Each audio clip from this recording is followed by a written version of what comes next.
This is Jocko Podcast number 134 with Echo Charles and me, Jocko Willink. Good evening, Echo. Good evening. Maybe I was always in the wrong place at the wrong time. I can see where someone could get that idea. But I actually don't think that.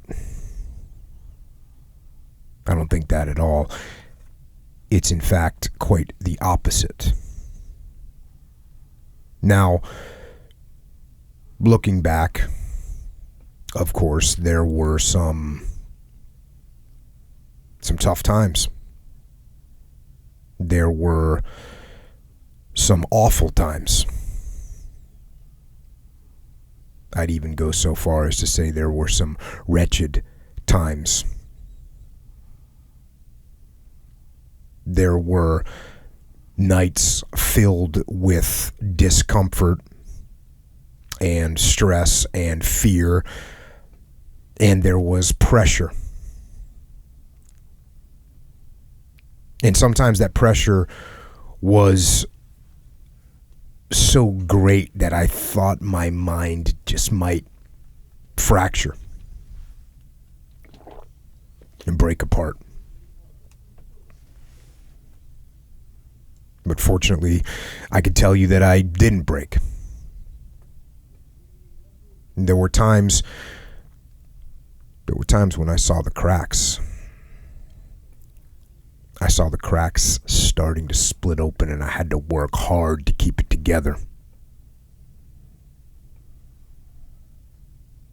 But that's the way it was in my old line of work.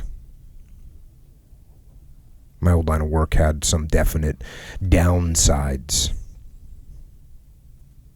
Because on top of all that pressure and stress and fear and discomfort, there was death. Even during peacetime. I lost friends and I lost teammates. It goes with the personality profile, they would say. Risk takers. So even peace provided little peace.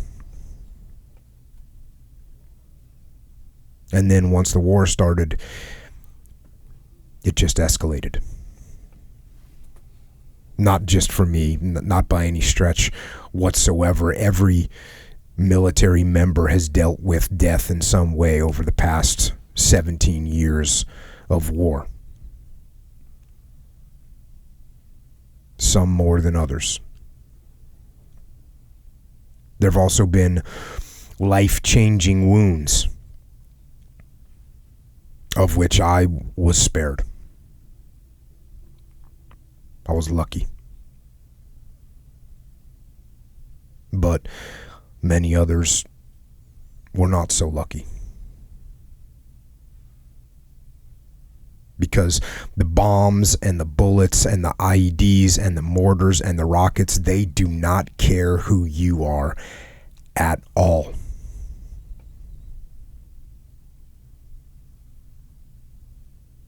But for whatever reason, I made it through. I was lucky.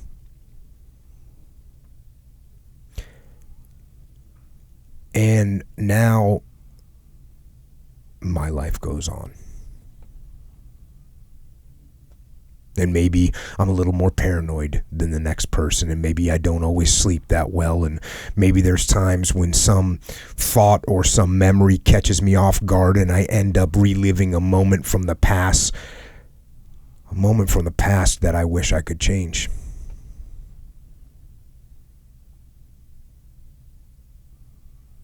And you might think,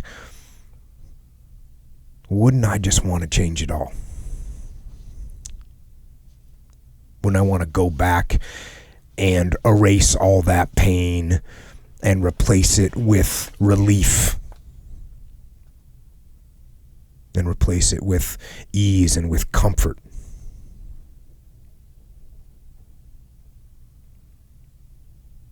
And the answer to that question is no. In fact, it's not just no, it's hell no. Because wrapped up in that pain and wrapped up in that discomfort and wrapped up in that stress and anxiety, wrapped up in all that is the polar opposites of all those feelings. Inside all that turmoil, there was relief. There was certainty. There was happiness. There was focus and security, and there was peace. Peace of mind in knowing that no matter what horrors befell me, things would be okay. And that is because I knew that my brothers would take care of me no matter what.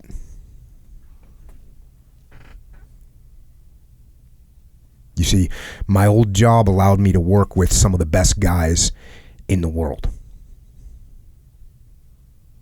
Not all of them. You've heard me talk about that before. There's substandard people in every organization in the world. There's a bell curve.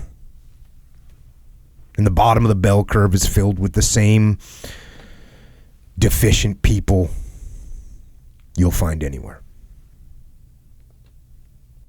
Lazy, scamming, irresponsible, self-centered, whatever. But at the high end of that bell curve, the guys I worked with were righteous and noble and hardworking, and it was humbling to be around them. Now, were they perfect? No. None of us are. Did they have flaws? Yes, absolutely. All of us fall short. But could I count on them? Could I count on them without question and without hesitation? 100%.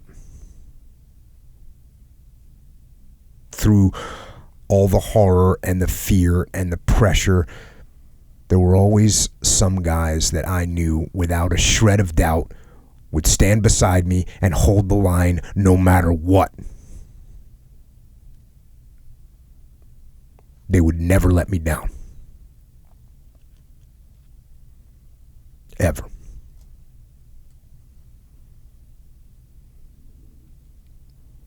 And as fate would have it, I'm lucky enough to have one of those few men that I knew I could always count on, no matter what, here with me tonight. He's done more for me and for the teams and for our great nation than the world is ever going to know. His name is Mike Sarraille. He's a former recon Marine, a very recently retired SEAL officer, and he's someone that's never let me down. So, Mike, welcome to the podcast, and thanks for coming on, brother.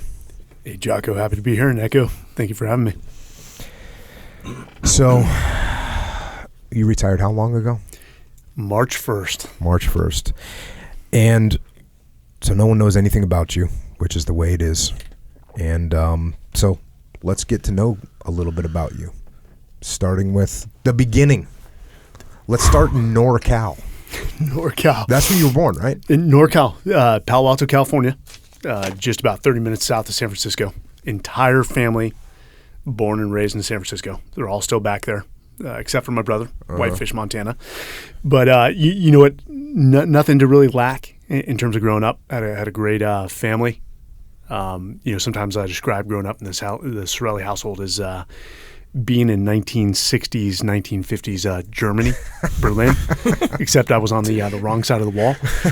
No, I grew up in a very Catholic family, loving parents, very strict, stern parents. But I got the benefit of being the last child.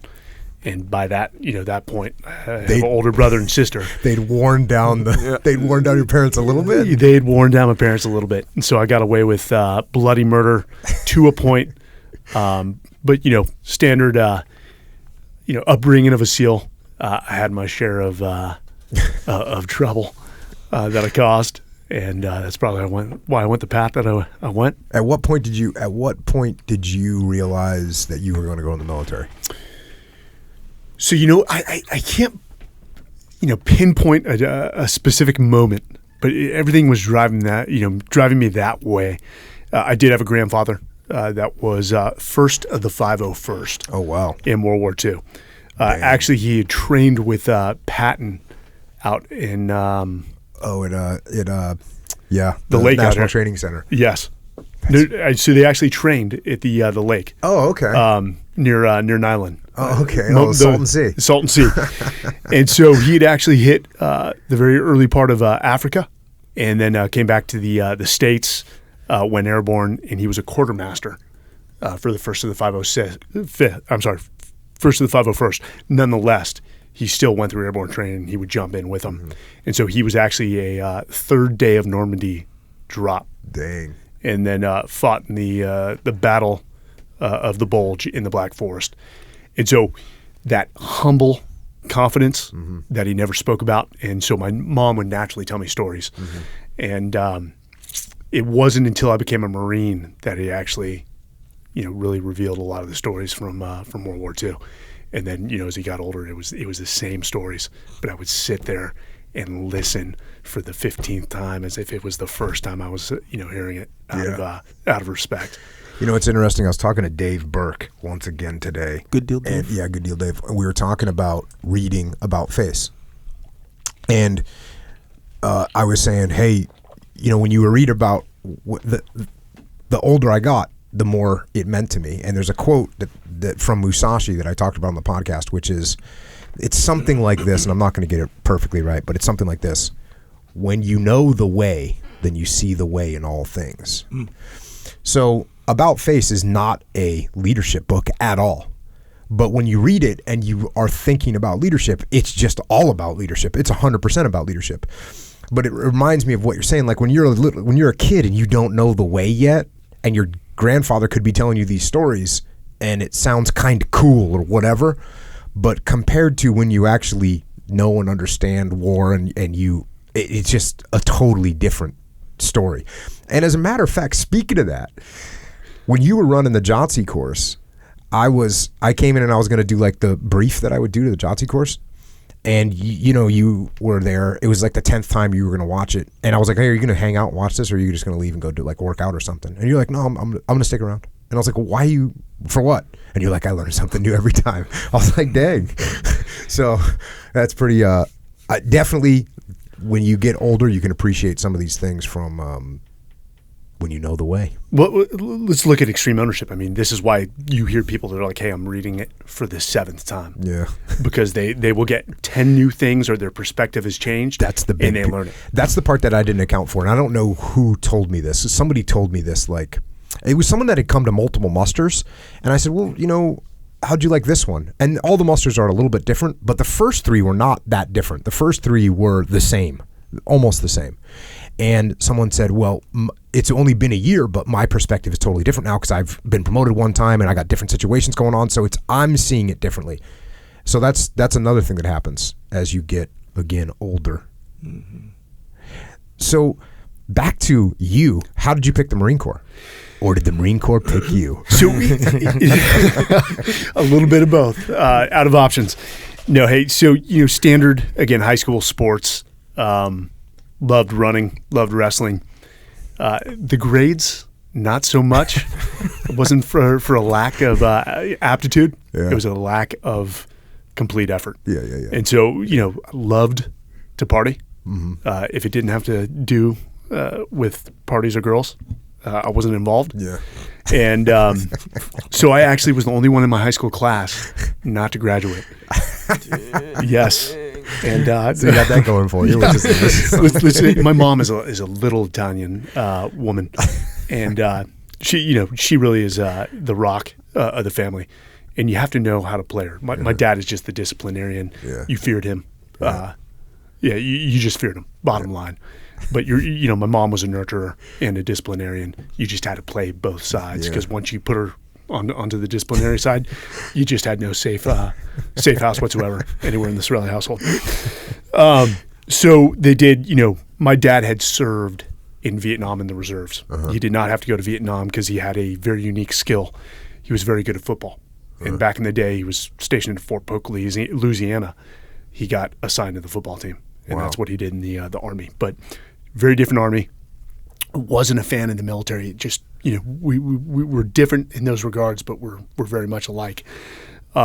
So I went off to the University of Colorado Boulder. Wait, how did you do this if you didn't graduate high school? Did you get your GED? Oh no, no. So I went back for the summer school summer session and finished the requirement. And I'd already been accepted into the University of Colorado Boulder. That's good. The early stage of my life is not just.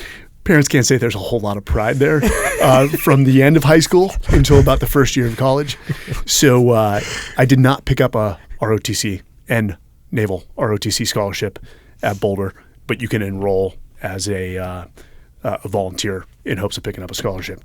So I joined the Naval ROTC at University of Colorado Boulder and shortly got kicked out just for getting in trouble. And I remember the battalion midshipman commander pulled me in for my counseling and said, "You will never become a Navy SEAL." And so at that time you wanted to be in the SEAL teams. So I was going between the SEALs and Force Recon, and lo and behold, we had this guy Ben. I won't use his last name. Who was a Force Recon Marine, 5th Force at the University of Colorado Boulder as a MESEP, Marine Enlisted Commissioned Education Program Marine, and was just impressive. Built like a little tank. Everything about him articulate, smart, confident, not the loudest guy in the room. And so he sort of took me under his wings, like, "Hey, don't worry about it. College is not going to work out for you this go around. Why don't you do what you want to do?" And walked me down to the recruiting office in Boulder, Colorado. Signed up, and when I signed up, I came back to Northern California for a few months while I was waiting for my boot camp date. Enjoyed myself, and then when it was time to go, I sort of dropped the last minute information on my parents. Mom, having a father that was in the military, she accepted it pretty well, and for my father, he was not happy. Given everything is about our perceptions in life, and his perception, his experience with the Army was not a favorable one, and so he was livid. And we had a few words, and he did not see me off to the airport. My brother and my mother did. And then fast forward to boot camp. Ben again had given me some good advice, like, "Hey, you can turn this around, and the Marine Corps will give you every opportunity to do that." And so I crushed it in boot camp, graduated honor man out of 300 kids. And on graduation day or the day prior, the parents can come out and see you, and they line up the entire recruit battalion. And lo and behold, who's in front carrying the guide on? Me. And that's the one time, me and my father did not get along in high school because, again, not his fault. You just see him doing this and shaking his head. And, ever since that time, my father and I see each other in a different light. We still clash because we were so alike. Yeah. But we've got a common understanding, and he's just a good man. My parents are good folks. I couldn't, I was never in want for love, for discipline. And the Sarraille household was a great household. It's weird too because as a parent, you're always thinking, if you try and impose too much on your kids, you're just gonna push them in the other direction. You know what I'm saying? So, for instance, your dad could have been like, "No, you're not joining," and you would have been so rebellious. You probably would have joined anyways and done. Then you would have just not gotten along even more. But he had to just be like, "Okay, I'm not going to see you off, but I'll be there at graduation. Dude, I'll put it to you this way. I love the Marine Corps. Best run service, albeit they're the smallest service, best run service in the U.S. military. You just can't debate that. And I think what he saw was he sent a boy off, and like within 3 months he saw the beginning of a man. Yeah. And I mean, he loved it. He took it on wholesale. He loved it so much that he would pass by a recruiting office. He'd stop, get some donuts, and bring them into the office and shake their hands. I mean, he loved the military at this point. He saw it from a different – I mean, we literally changed his experience in Vietnam to a favorable one. Yeah. Yeah, the Marine Corps has really just mastered that whole thing of taking a recruit and turning him into a Marine. They are really good at that. They are really good. It's awesome. The thing I always said about the Marine Corps is there's, in the SEAL teams, you'll get these totally great guys at the high end of the spectrum, and you'll get much worse guys at the lower end of the spectrum. The Marine Corps, it just keeps it all in a much tighter group. Like, what you're getting. It's gonna be a Marine, and it's gonna be good to go. You're talking about like their minute of angle. Yeah, their minute of angle is much. It's a tight shot group. The SEAL teams, we get some awesome guys for sure, but then you get a couple scattered rounds out there, a couple stray rounds that are off paper. Don't worry about that little guy. Yeah. Check. So then what year was this now? Is this like 1998, 99? It was 98. 98. So glad I came in before 9/11 because I got to see the pre-war military, and then became what I call the GWAT babies that were absolutely spoiled. And this sounds contradictory as spoiled by war. Yeah. So, what'd you do? What was your MOS? So went in as a Jesus, I'm even forgetting it. 0311 rifleman. Check. But so when I was at the School of Infantry, these recon Marines show up, and you could always tell the recon Marines they have the dual cool, the jump wings, and the double trouble, and the hair is a little longer, and they stand a little taller, and so. Unbeknownst to me, they literally had a tryout that day, and so that was my opportunity to get into recon early, and I did extremely well. Finished first within that class, and they're like, "Okay, do you want to go recon?" I said, "Yes, absolutely." And so out of the School of Infantry, when I graduated from there, it was straight to the basic reconnaissance course, right next to Bud's. Wow. In Coronado, for 3 months. How many guys get to go straight through that pipeline like that? So, it ebbed and flowed. Usually you had to do some infantry time before you tried out. But I think, similar to the demands of post 9/11, when we started or the Green Beret community started opening up the 18X program for guys straight off the street into the Special Forces, recon would occasionally do the same thing. And so very few, and I just happened to hit at an opportune time, past the screening. And I'll tell you what, BRC was tough. And I have nothing but respect for those guys. It's it's not, they don't have a hell week, but it is man town in every respect. Yeah, no, I used to see those guys. Obviously, we'd see them all the time going through classes, and then you show up. Where'd you go? Where'd you go after that? So 1st Recon Battalion at Camp Pendleton. Check. And it was quickly thrown into schools. It was awesome. So got dive school right off the bat, which is the Marine Combatant Dive Course in Panama City, Florida, which was, I'll tell you what, and most SEALs don't like to hear this, it was as tough as second phase, if not tougher. And even academically, they dove in a lot deeper to the dive physics, the dive medicine. So you had guys getting dropped for academics. And then after that, it was shortly off to sniper school, which I was ill prepared for, loved. I remember my mom, I went back to San Francisco because I had a weekend off, and you had to build your own ghillie suits. And I built the worst ghillie suit that you probably have ever seen. I still have the thing in storage. It looks like Chewbacca lying on the ground. But passed that school by the skin of my teeth. And I think we started with 40 and we graduated 12, and it literally came down to the last stock.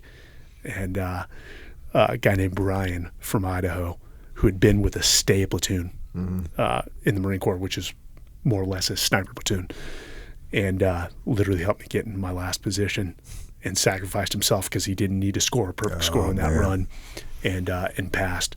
Dang. But I made up for it in that, the Cover shooting. move. Yeah, the shooting was not a problem. It was just stalking.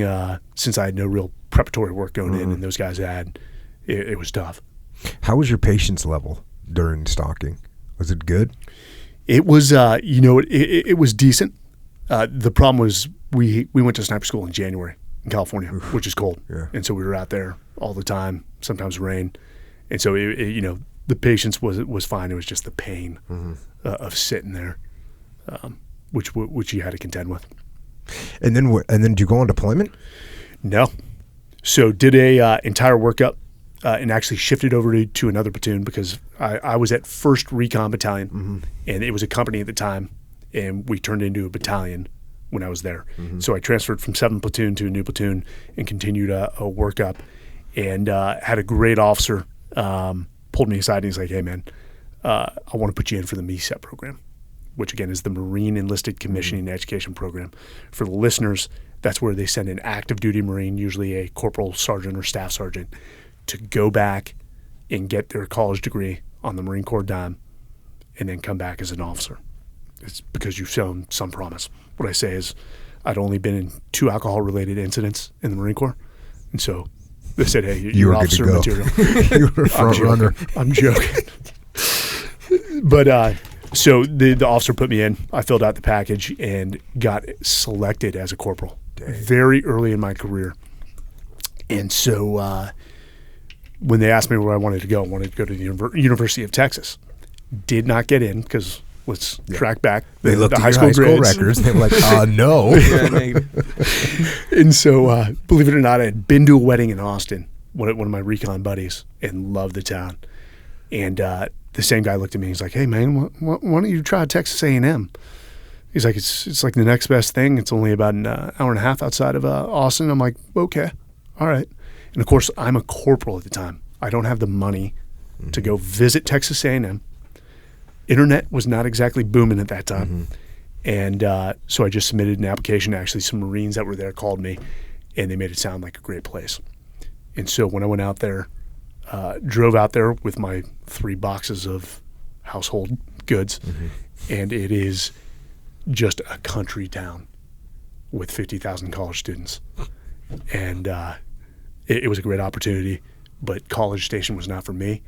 And the war had kicked off, and so I finished school in 3 years and got out of there. And then how did you go from, at what point did you tell them you wanted to join the Navy? So, going out there, I had about a 75%. I had already made my decision that I wanted to switch over to the SEALs. Even if you looked at it from a time perspective, had I gone to TBS and then, the Officer Infantry course, it would have taken me the same amount of time to get to a SEAL team. And so it just made common sense. I'd worked with a few SEALs during the workups, the MU workups at 1st Recon Battalion. They were older, statistically, more highly educated, more physically fit, and the biggest part, they were part of SOCOM, and they had the money. I was still carrying an M16A2 as a Recon Marine, a sniper. We just didn't have the money. We didn't have the gear. And so you never see SEALs switch from the SEAL teams to Recon, but you see a lot of Recon Marines switch over to SOCOM units. They either go SEAL, Green Beret, and a lot of them went PJ, which for the listeners is a Air Force pararescue jumper. So I did go to Marine OCS, and I got to tell you again, that was a challenge. I think I went in around probably 185 and lost about 20 pounds that I didn't need to lose. And so that was a summer in Quantico, and I was impressed. And you talk about maintaining that standard, that quality spread that the Marine Corps does so well, especially within their officer ranks. That's the reason. Yeah. How long is Marine Corps OCS? 3 months. And how did, if you knew you wanted to go in the Navy, how come they sent you to Marine Corps OCS? So the MESEP program, you actually go to OCS during the first summer after your freshman year. Got it. You still come back as a sergeant. I was a sergeant at that time. Continue towards your degree, and once you finish your degree, then you get your commission. You get commission. 1 year prior, and here's the funny thing. So 1 year prior to graduating, I said, "Hey, Went to my Marine officer instructor, who's a major, who's a prior enlisted guy himself, great guy. I'm like, hey, I think I want to go SEALs. He's like, okay, let's put a package in. I was like, awesome. hey, the military's going to get their pound of flesh from me either way. Yeah. Do what you want to do. The commanding officer was a Marine colonel. Did not see it that way. I was disloyal. So during the process, you have betrayed the Marine Corps. pretty much. And I literally hate you. The major prepped me again. He's like, hey, just listen to what he has to say. Yeah. Nod your head and just step out of the room. I got you. Yeah. And so the inter-service transfer was almost immediately approved. Oh, it was that's awesome. It was that easy of a process. But then they told me I needed to attend something called Mini Buds that summer of my junior year. And so when I show up, you have about 35 midshipmen from Naval ROTC units, the Naval Academy, and then one sergeant in his Marine Charlies. And it is, khakis, a khaki top with blue bottoms with a red stripe, and I'm amongst 34 guys in white, and I just stuck out, and it was Gunny Highway. So Gunny Highway is in our course. And, I was still very much a sergeant. So they did love me towards the end because, they said, hey, we need this done. I would step up, yell, hey, fellas, let's get this done. And the guys sort of rallied around me, and, lo and behold, at the end of that, I had a spot waiting for me when I graduated. And it didn't hurt that the CEO of Buds was a former Marine himself. Oh yeah. Yeah, that's awesome. It's a good way to get that in there. The prior Marines that come in the teams are always got a little extra squared awayness inside them in their brain. And Buds, any factor of Buds? Does anyone go through Buds and say it's a non-factor? What was the biggest factor you had? Patience. It was patience. That's why I asked you about patience in sniper school. What were you impatient with? So, in sniper school, I was still a new guy. Oh, yeah, that's right. So, stepping into a community that I highly admired, that I wanted to be a part of, was the Easy Party. Was some of the instructors had they were very artistic in getting under your skin. Yeah, oh yeah, they're good. So what year is it now? September. Now when is it? Is it post? Oh yeah, 03. So it's game time. And in fact, I think you were deployed right around that time. Yeah. Well, I was deployed in 2003, 2004, my first deployment to Iraq. Yeah. Because your counterpart, your sister platoon commander, visited me. Oh, okay. In Buds. Cool. And it was right before you guys went. Oh, right on. And which I have a funny story about Jotzi when you came to speak to us. So just the patience of going through the process. I came to speak to you, and you went through Jotzi? You did. Oh, okay. I did not remember that. That's weird. So you were a little bit impatient of going through Buds. Like basically, you're saying, "Oh man, I'm ready to get in the game," and they're like, "Okay, take this, sweep this grinder, and do all this dumb stuff that you have to do." Yeah. 100%. It's when people ask me, because people ask me all the time, hey, I'm 33 years old, I want to go in the military, do you think it's a good idea? I'm always like, here's the problem. The problem is you're 34 years old. There's some real benefits to that, in that you're mature and you are smart and you have knowledge about the world. Here's the bad part. You're mature, you're smart, you have knowledge about the world, because when they're like, hey, we want you to do this completely ridiculous task that makes no sense whatsoever, you're not going to feel like doing it, and you're going to have to do it, and that's going to grate on you even more. When I was 18 years old and I joined the Navy, it literally didn't matter what they made me do. I would do, like what you just said, when you joined the Marine Corps, and when Ben said to you, hey, look, you just do what they tell you to do, and life's going to be good. I didn't, no one told me that, but when I got to boot camp, I was like, oh, I do what they tell me to do, and life's going to be good. That's what's going to happen. So it's like, oh, you fold my underwear, whatever, clean the toilets. Hey, let's do this. And that's a lot easier when you're 18 than it is when you're 34. A lot easier. It is. And it's not so much what they tell you to do. They tell you what to do, but they want to see if you perform. It's not that we're trying to create robots, and a lot of people, you have to demystify that about the military. But Buds is just a long process. And then while we're going through it, they're telling us stories about what you guys are doing overseas. Or, we had one SEAL pass away in Afghanistan at the time. Someone received a Navy Cross in front of us. And the whole time, you want to be those guys. Not the medals or any of that, but you want to be the gladiator in the arena. And you have 12 more months of training before you can even show up to a SEAL team. The other big thing, and you knew this because you'd been in the Marine Corps, the other big thing that people don't understand is the fear that we all had that this thing was going to end and we weren't going to do anything. That was the biggest fear I had, was this war is going to happen. It's going to be over in 3 months, and I won't have deployed, and I'll have to do the rest of my Navy career never going into combat, which was the biggest nightmare I could imagine. Total nightmare. That would have been. It's the same for the guys that were in the Gulf War.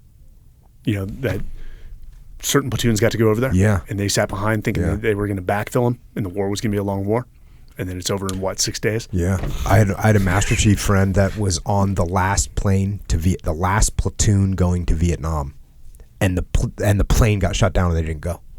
It's like a total nightmare for them. But it's hard for people to understand that mentality of how bad you want to go, and it's just the way it is, man. I wish there was some nice thing to say about it or some psychological way to explain it away, like, hey, it's just no, it's like I'm just going to say the way it is. When you're young and you're in the military, you want to go to war. That's all there is to it. I'm sorry. That's the way it is. But you believe in what you are doing. There's a sense of purpose. And again, it is counterintuitive that anyone would want to go to combat. I'm super stoked that you feel that way. I'm here to tell you and admit to you that, like, I just wanted to go to war. I just wanted to go to war. Another old Vietnam guy, when he left SEAL Team 1, he goes, I joined the Navy in 1970 so I could kill people for my country. And I was like, oh yeah, I know what he's talking about. The funny thing is, you start to love it. You start to love war. Oh yeah. And that's not a bad thing. You know, funny enough, I took a job right when I retired at Texas A&M System. I was the director of veteran services for all 12 campuses. But there was this sort of old hen a mother hen that just didn't really like me. And, you know, she leans in. She's like, "What is the worst part about war?"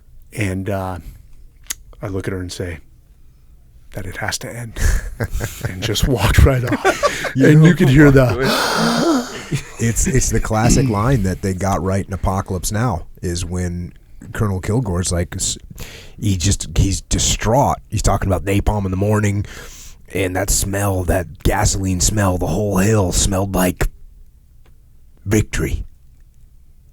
And someday this war's going to end. And that's the worst thing he can think of, because hey, man, he's a battalion commander of a cavalry unit in Vietnam. He's God. He's on top of the world. He's on top of the world. There's nothing more important in the world to him, ever. He can't even imagine it. And he's depressed that someday the war is going to end. Fired up. Yeah.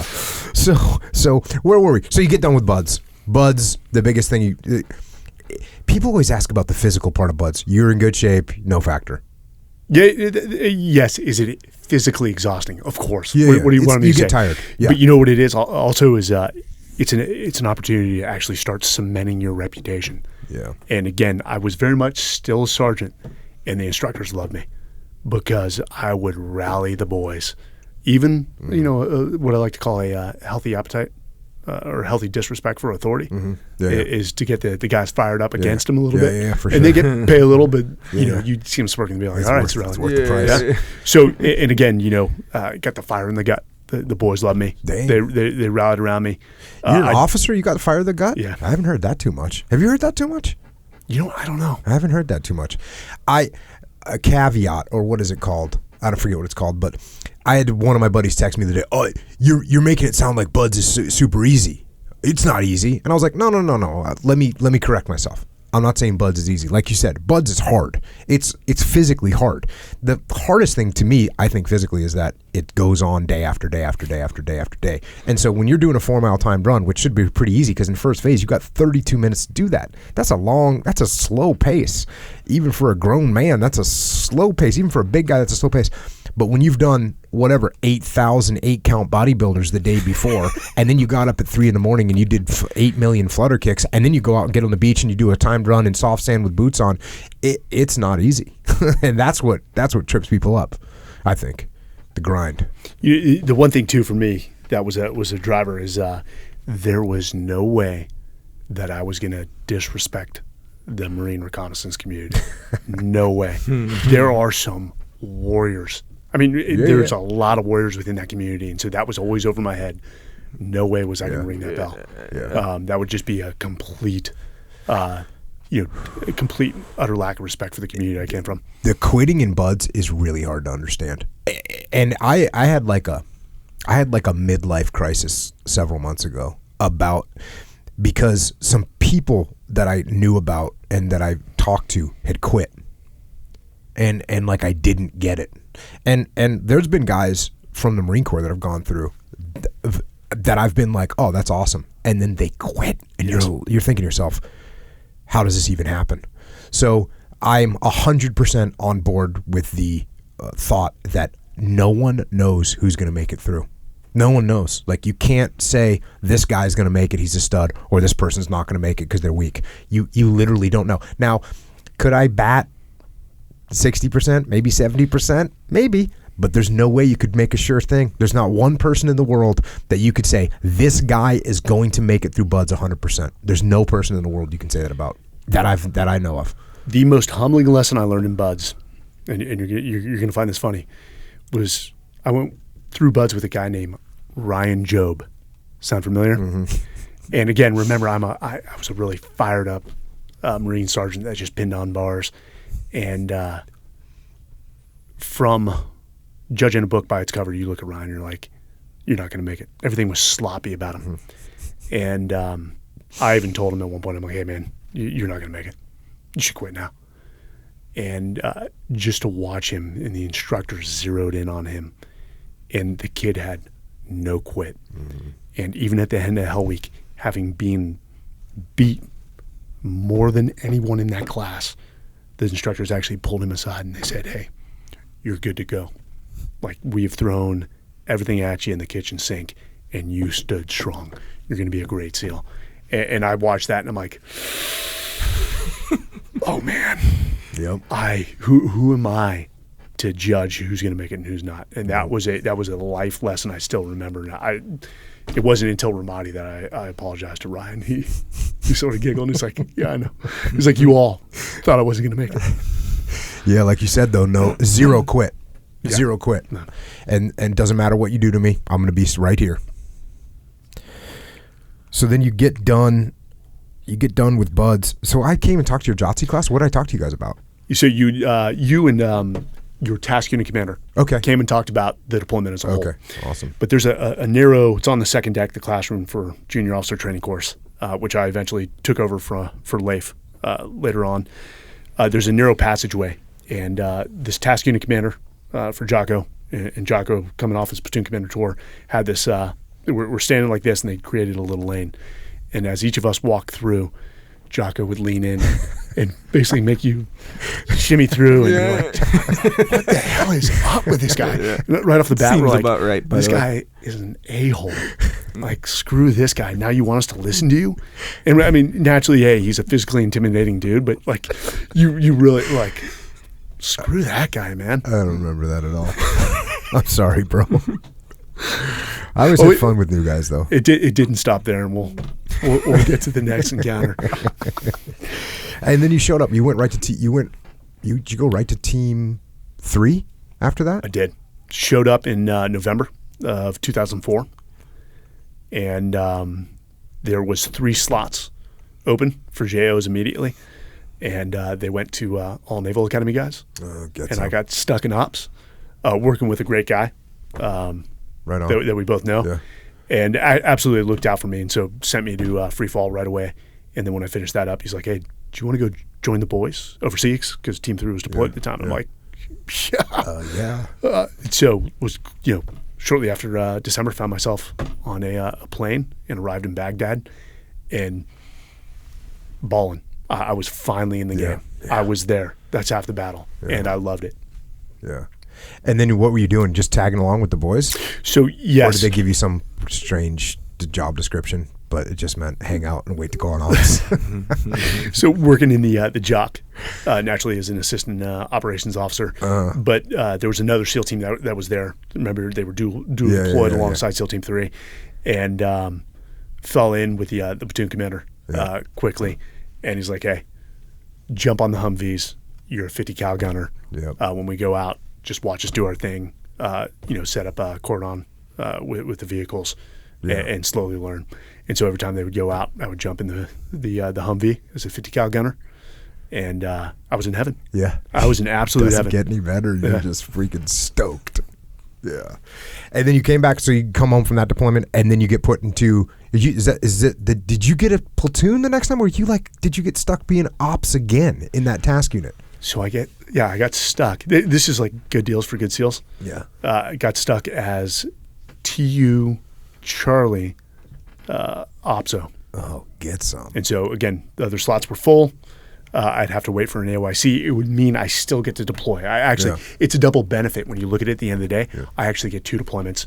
Those guys, after they're done with their assistant platoon commander tour, have to go elsewhere. And so it actually was a blessing in disguise.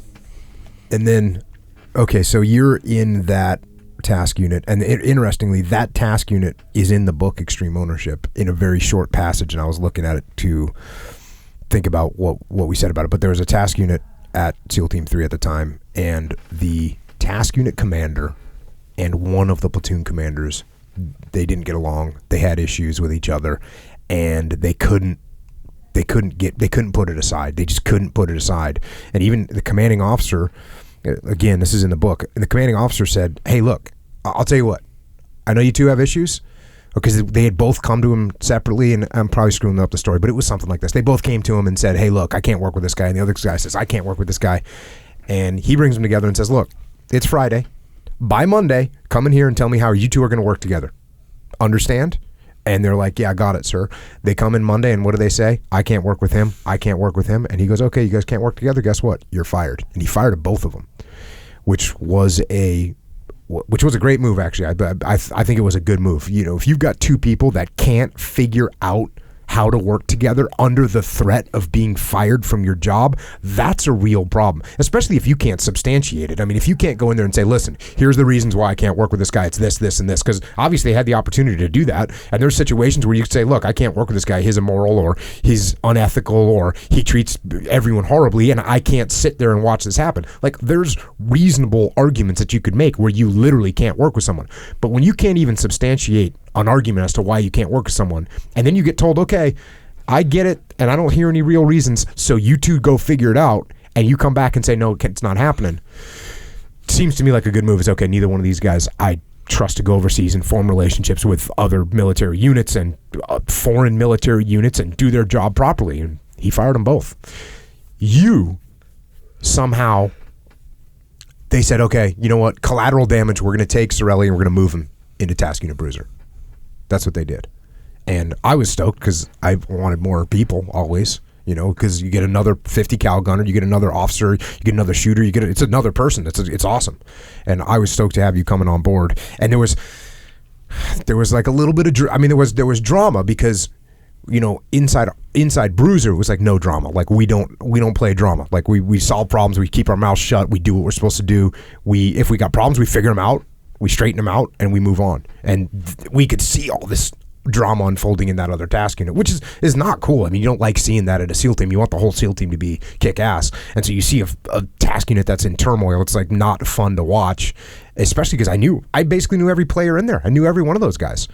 And you watch them just falling apart, and egos are flaring up, and it's just a nightmare, man. It was a nightmare. And anyways, you get basically out of that whole catastrophe, out comes Mike Sarraille into Task Unit Bruiser. And the best worst deal I've ever been dealt. Best worst deal I've ever been dealt. So you check in, and I remember I was thinking to myself, okay, I didn't know you. I looked at your record. I knew you were in the Marine Corps. I knew that you were going to be squared away. That was my as much as you can predict. You know, I was thinking, okay, this guy was in the Marine Corps. This guy's going to be awesome. You seemed like you were serious and you wanted to do a good job, and so my assumption was you're going to kick ass. However, I had to be a little bit, you know, I had to do a little precautionary, take some precautionary measures to make sure that you understood where I was coming from. You know, I wanted to make sure you knew where I was coming from. While having a little fun with me. Just a little, just a smidge. Yeah. So that's why, so introducing you into the task, bringing you in, I wanted to let you know, like, hey, this is where I'm at. You know, we don't have any drama here. That's why we did the whole briefing. So in the mechanical room. So at SEAL Team 3 at the time, there was no ceilings in any. They were doing this big remodel, and there was no ceilings in any of the platoon spaces or task unit spaces. There was a wall with no ceiling, so you could hear everything that was being said. And so whenever I had something legitimate, like an issue to bring up with someone, and it was in fact, it wasn't even almost always. It was always my JOs. It was either Leif or Seth or one of the other JOs, and I'd bring them in there, and I'd be like, hey, here's what's going on. Because in the mechanical room, there's like a loud noise, and no one can hear you, and that's the only room that still had a ceiling. For privacy. It was like the cone of silence. It was the cone of silence. So whenever someone was doing something that I really needed to tighten up, someone was getting out of line, and I really needed to talk to them on the secret level. And by secret, I mean I didn't want anyone gossiping about what I was about to say. So I'd bring him in the mechanical room and tell him what was up. And so that's how I welcomed Mike into the task unit. Go ahead. Now you can give your perspective. What happened? So having come out of an incident where I was wrapped up in a little bit of drama and being shifted. Well, that incident though, you were just sort of like in that group, or were you, So since I was close, the operations officer, which is basically the guy that handles the day-to-day affairs for the troop commander, I was naturally close to him. And if you want to step back to that task unit, because it was one of the, again, many great leadership lessons across the course of my career, for a new guy watching that in the SEAL teams, it was, I was questioning, maybe this community is not for me. Yeah. If this is the norm, because this is my first experience, so this means this is normal to me. It just seemed like backstabbing and egos. One of the platoons, they performed, and they stayed out of the drama for the most part. But between this platoon commander and the task unit commander, it was from day one. It was just like watching a train derail. You just saw it coming. And the fact that the boss laid down the rule and they come back on Monday morning and paint him into a corner, I don't know what they expected. Yeah. And they both got fired, and it both affected their career. But it was I can say as a new guy, it was a great thing to see in retrospect, because you learn what not to do. Yeah. But when I was told to report into Jocko, I'm not in the best of spirits. Sure. And knock on the door to Task Unit Bruiser and say, hey, Mike Sarraille, Jocko, I'm here to report in. And he said, Roger, come with me. And he had a sheet of paper in his hand. Principal's office. Yeah, I'm like, what's going on here? And so I follow him into, everyone knows what the mechanical room is, but nobody goes in. And I mean, you just want to picture like cogs turning. And, just like it's loud. There's steam coming out. And, Nightmare on Elm Street. That's where Freddy Krueger did most of his work. You actually told me to pop two. And so I popped two, and you basically lay down the law of, hey, I heard what happens. You have a clean slate here, but do not bring drama into my task unit. Here's your counseling sheet. You've been formally counseled, and pretty much left the room. And I think I sat in the room for maybe like 30 seconds to a minute. But by yourself. And I'm just staring at the wall like, what the? Like my career in the SEAL teams is going to be extremely short. I'm getting it from all directions. And what he did was you lay down the law. Yeah. And I understood there was just one thing to do at that point. And that was just perform. Yeah. It was perform. Yeah, the other backstory here is that the platoon that you're talking about that performed well inside that task unit, the platoon chief in that, because he was one of my good friends from way back, and because there's all this stray voltage going around about whose fault this was, and he came up to me and he goes, hey, you're getting Sarraille? And I was like, yeah. And he goes, he's fucking good to go. And I was like, check. And that's like literally all I needed to hear, because when he told me that, I knew like I respect his opinion, and so I actually knew you were going to be good to go a little bit stronger than I gave note to. Now he was, in terms of first people you meet in the SEAL teams, was absolutely welcoming to every new guy. No hazing whatsoever.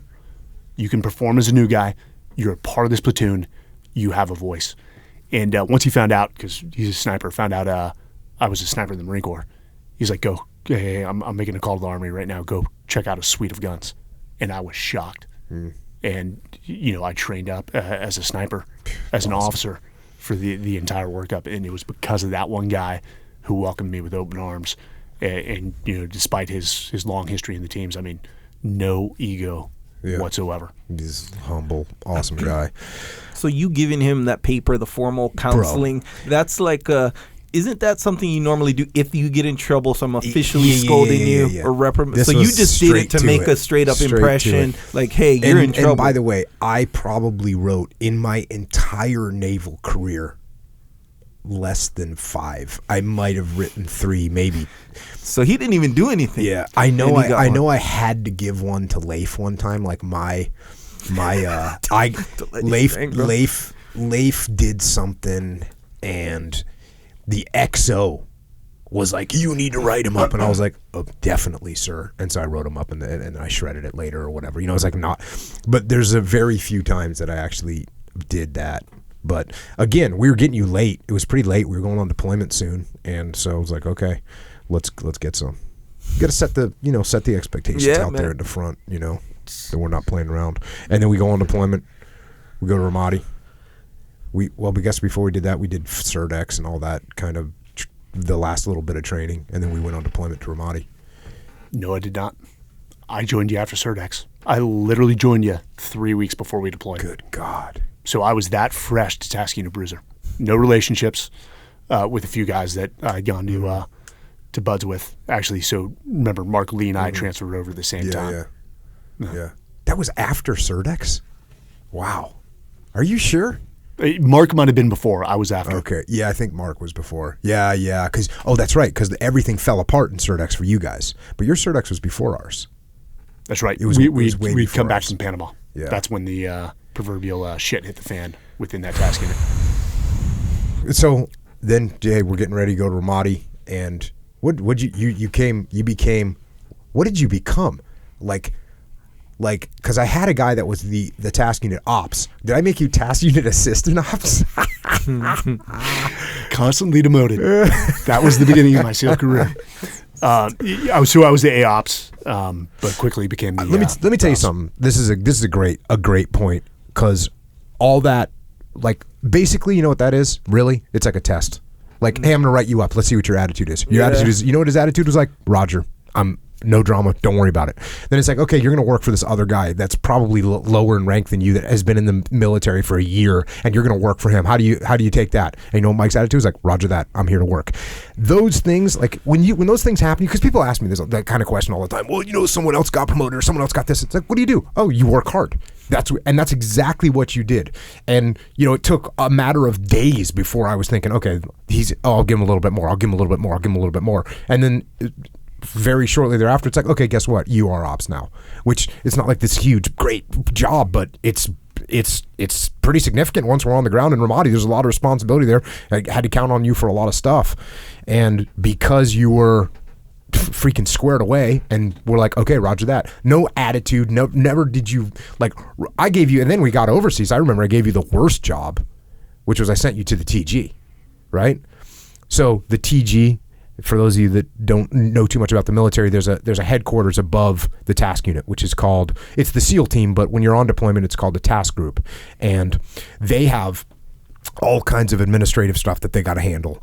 And we had a great team with great support from our head shed, but they needed people to work. They need people to drive paperwork is basically what they needed. And so they needed an officer to go over there for 30 days. And get, work, do all this paperwork. And I had to submit an officer, and I sent you. And there's 2 reasons why I did it. Well, the number one reason why I did it was because I knew that you'd get there and figure things out and help us grease the skids for everything that we were doing. Whereas if I sent someone else, they might not be able to pull that off as well. And 2, because I knew when I get you back, I could do something awesome with you, like get you in the field, which is what I did. So... yeah, if you're in those situations where you feel like you deserve better, just be quiet, suck it up, do a good job. And if you're the other part that people get paranoid about is they think, well, they won't notice me. Yeah. They think I should tell Jocko how awesome I am. I should tell Jocko that I was in the Marine Corps. I should tell Jocko that I'm a sniper. I should tell, like, hey, I got a better idea. How about you just be humble and just work? And if you do that, then Jocko says, oh, hey, man, this guy scored away. I wonder why he's so scored away. Let me look at his record. Oh, he's in the Marine Corps. Oh, let me look at his record. Oh, he's a sniper. Oh, he was in recon. Oh, okay, I've got a pipe hitter here. Cool. I can use him, and he's humble on top of all that. As opposed to, hey, look at me. Because believe me, there's plenty of people that come in and they want to bow up and act like they're the baddest guy on the planet. It's like, that's a real problem. That's a real problem because they have a big ego. It was to the point where I knew I'd burn my personal capital. And so it was time to rebuild. And even before he sent me to the task group, running ops, quickly it became apparent that the other guy that was ahead of me just wasn't going to cut the bill. But Leif had asked me if I wanted to go out. And I'm like, yeah, man. And everything in me wanted to go out on a mission with him because these guys are already starting to kill, a lot of combatants. But I had work to do in terms of ops that Jocko had passed down. And I knew if I had went out, it wouldn't have gotten done. And you would have let me make that call. Yeah. You would have let me go, but I passed. And Leif, we were talking about that yesterday. I was with Leif in Texas, and he's like, I remember that one thing, and we knew that was a sign that you were going to get your stuff done, and that you actually made the right call.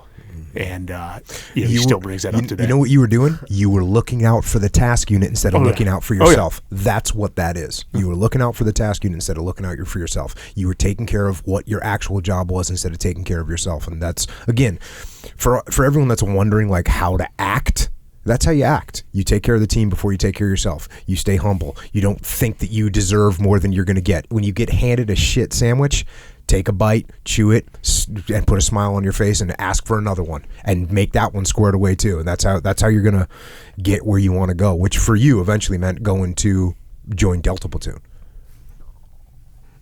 Awesome. Best experience I've ever had. And again, with a platoon that is humble. And if there is a personification of that, that is JP Donnell. And those guys welcomed me with open arms. And I was taken back by the humility. They're sort of, the way I described Delta Platoon is they were like the little guy. They were the little guy in Task Unit Bruiser, in the sense that they were just quiet with what they did. It's just different personalities between Charlie and Delta, and you loved both platoons, but they had a very different style of leadership. And I can't name any of the names because most of them are still on active duty, but it felt like home. And then being with Seth was educational given the experience they had gotten within those like 2 months that I wasn't there, 2.5, 3 months. And, there was a steep learning curve after 3 months of combat for them, and I'm stepping in because I had to like speed up to basically the speed of war because they were already there. Yeah, and they had a ton of experience at that point. I mean, it was an insane amount of experience. At one point, they did 24 straight patrols into the Moab and got contacted every single time. And then one, they didn't get contacted. They were like way up in the northeast section, and they didn't get contacted. And then the next time they went out, which was a day later, they were right back in it again. So the amount of experience that they had was ridiculous. It was ridiculous. I remember, so I was briefing the Siege of Sodif, and I made that quote right there, and I was like, these guys have been in contact on their last 23 operations, and the TOC watch officer comes walking in, and he's like, sir, I was like, yes, and he goes, I just want to let you know Deck Corregidor's in a tick right now, and I was like, roger that, and I looked at the colonel and I said, make that 24 in a row. Yeah, that was pretty awesome. We used to, when those big wigs would come to visit us in Ramadi, we would attempt to make it all nice, but what that looked like was so obviously wretched that like we would say, hey, if we'd lay out the MRE coffee for them. So like, hey, if you want a cup of coffee, here's the MRE coffee. We'd make it like we were doing our best to give them like the best treatment, but like the treatment that you're gonna get just sucks because we're out here in the middle of nowhere and the supply chain's not as good as it could be. And hey, if you want, hey, we really want you to have coffee if you have it. So here's some MRE coffee. You can mix it up here, get some. And then when they left, we cleared out the supply closet and put the coffee machines back up. The funny thing is, you talked about the task group. And during my time there, is for those bigwigs that come in, it was such a deviation from what SOF was doing in Iraq prior to that.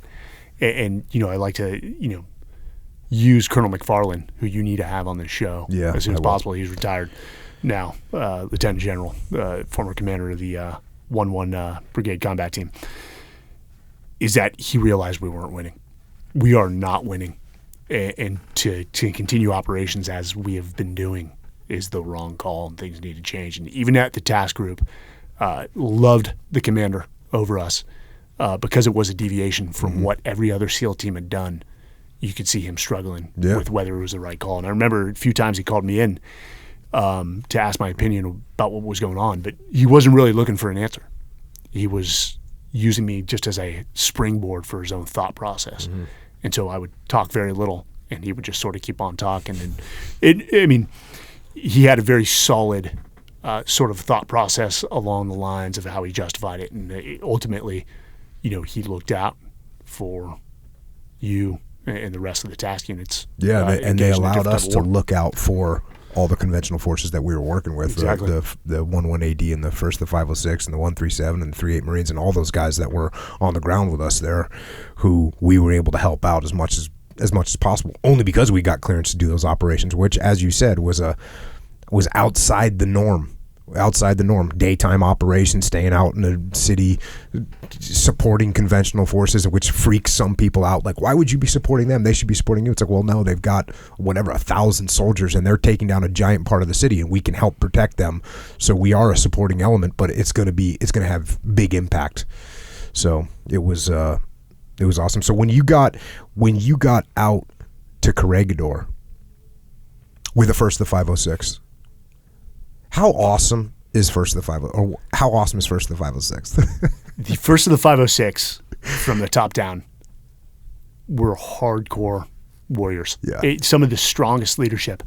So now Major General Ron Clark was the battalion commander at the time, a lieutenant colonel. Dave Womack. I mean, I've never seen in my 20 years a stronger, soft conventional force relationship other than Ramadi. Yeah. I mean, it was a textbook case of unity of effort. Nobody worked for the other, but they all worked in unity towards the same end state. And it was beautiful. And Ron Clark, of course, Seth and all the boys had set that relationship up. They had done a wonderful job. And the fact that, I got out there before he bestowed the 1st of the 506 spade on them, and I was there when it got bestowed upon us. It just, I need to qualify this.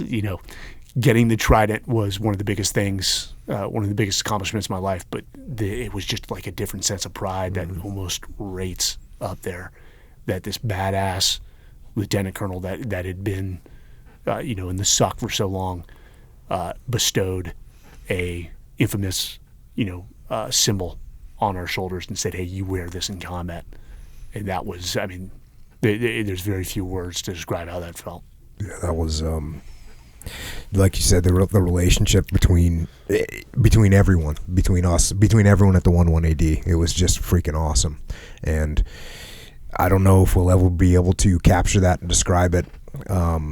But man, it was awesome.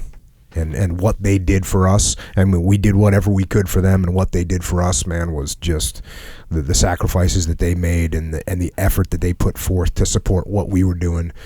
It was awesome. It was just awesome. Talk about just give hey, this is what we were doing, so people can hear from your perspective. Like, again, you don't need to get into tactics but just, hey, just a general, this is what we were doing. We were covering and moving with the 1st of the 506. That's how I would put it. Yep. We were covering and moving. Again, all in pursuit of the same goal, is win Ramadi. And we could have stuck with the status quo with the nightly direct action raids, but it just had little impact compared to what the conventionals were doing. And they were going to go out. So we really utilized the skill set that was unique to the SEAL teams, and that was the sniper overwatch. And those positions, those sniper positions, because we defied sort of traditional tactics of those 2 to 4 guys that went out, maybe 6 guys in a sniper hide, and we went out in force. Yeah, fighting positions. Fighting positions, because shortly, after the first few kills from our snipers, it quickly turned into a battle position because they can sort of triangulate where you're at based off the bodies lying on the ground, and they had become very good at it. But we would move out ahead of the frontline trace of the 506, set up sniper overwatch, mutually supporting sniper overwatch, to really protect the conventionals doing major clearances throughout the Malab district. And it was highly successful. Yes, did it mean we operated during the days? Sometimes it did. Most often we would infiltrate at night prior to, use the advantage of night to your unit. Set up prior to the conventionals coming in the early morning and starting the clearance operations, and then we'd either pull out during the day or stay until night, just to give ourselves, mitigate risk as best as possible. But you cannot argue the numbers don't lie. You cannot argue with the numbers that the SIGACs were going down, enemy combatants were killed, were stacking up, and slowly, taking one bite at a time of that elephant. We moved further and further into central Ramadi, which was enemy-held territory up until 2006. Mm-hmm. Mm-hmm. And then from the other side, Charlie Platoon was coming in from the western side of Ramadi, and it was like eventually we just all met in the middle and called it good. So when you got over to Corregidor, I mean, obviously you're working for Stoner when you first show up there. How was that? Stoner's great.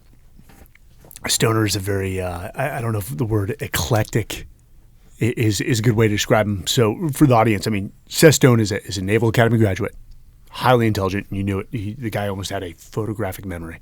Ended up, getting his master's from Princeton. So clearly the guy's intelligent. What do you stand about, 6'2", 6'3"? I mean, yeah, something like that. He was a big dude. He was overly aggressive. Sort of had some extra tissue above his eyebrows that sort of made him look like a caveman. But Stoner had a reputation of being, just that aggressive, and that's what was needed in that position. But he wasn't reckless, and let me say that he was very methodical and diligent about most of the decisions he made. And for any leader, the burden of command is a lonely place. You're a task unit commander, even though you're close with Leif and Jocko, or Leif and Seth, you're also alone.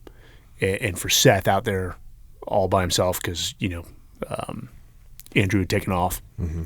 He was by himself and really had nobody to commensurate.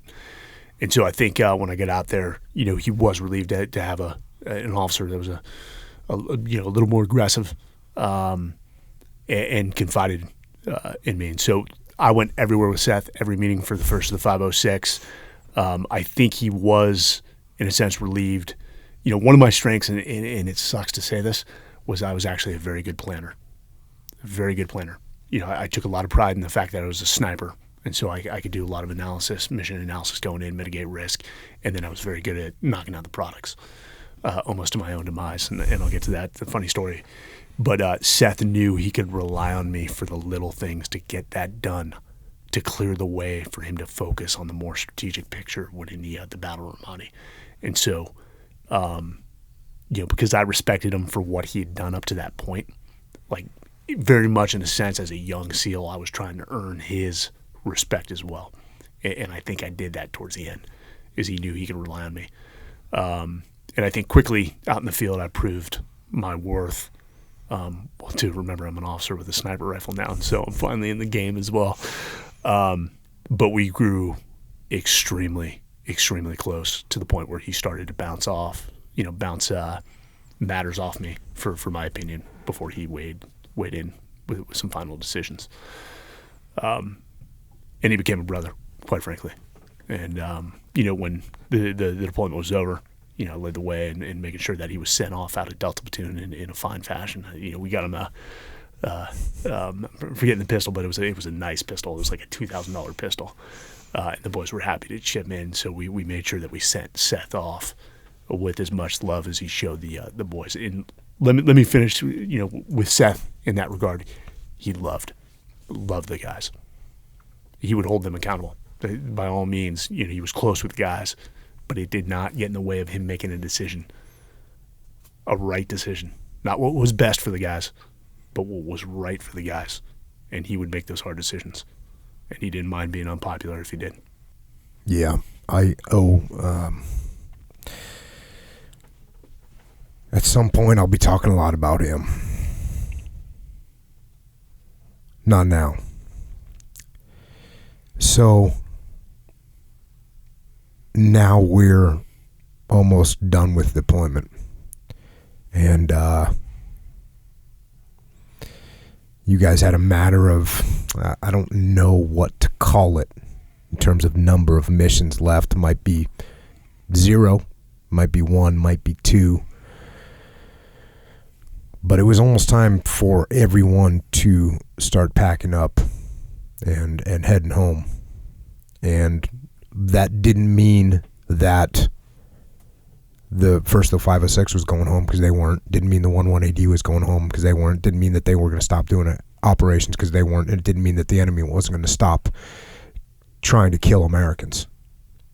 And so that meant that we couldn't stop doing what we had to do until the next SEAL team came in to relieve us and take our place. So there was no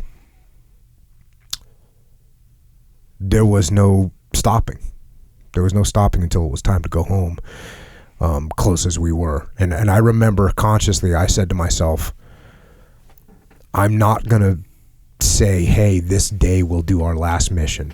Because I think that's like, call me superstitious, but that to me is like a bad luck thing.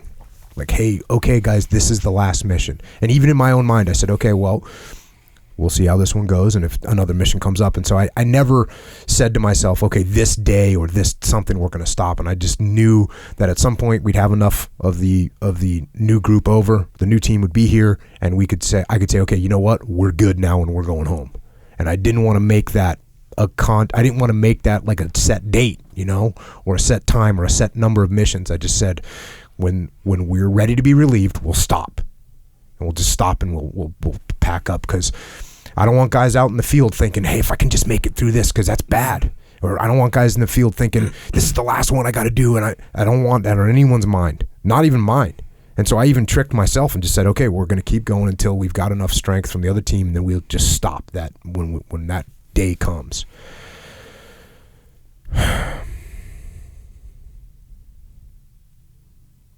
So you guys kept operating, and everyone did. Kept operating. Kept going. And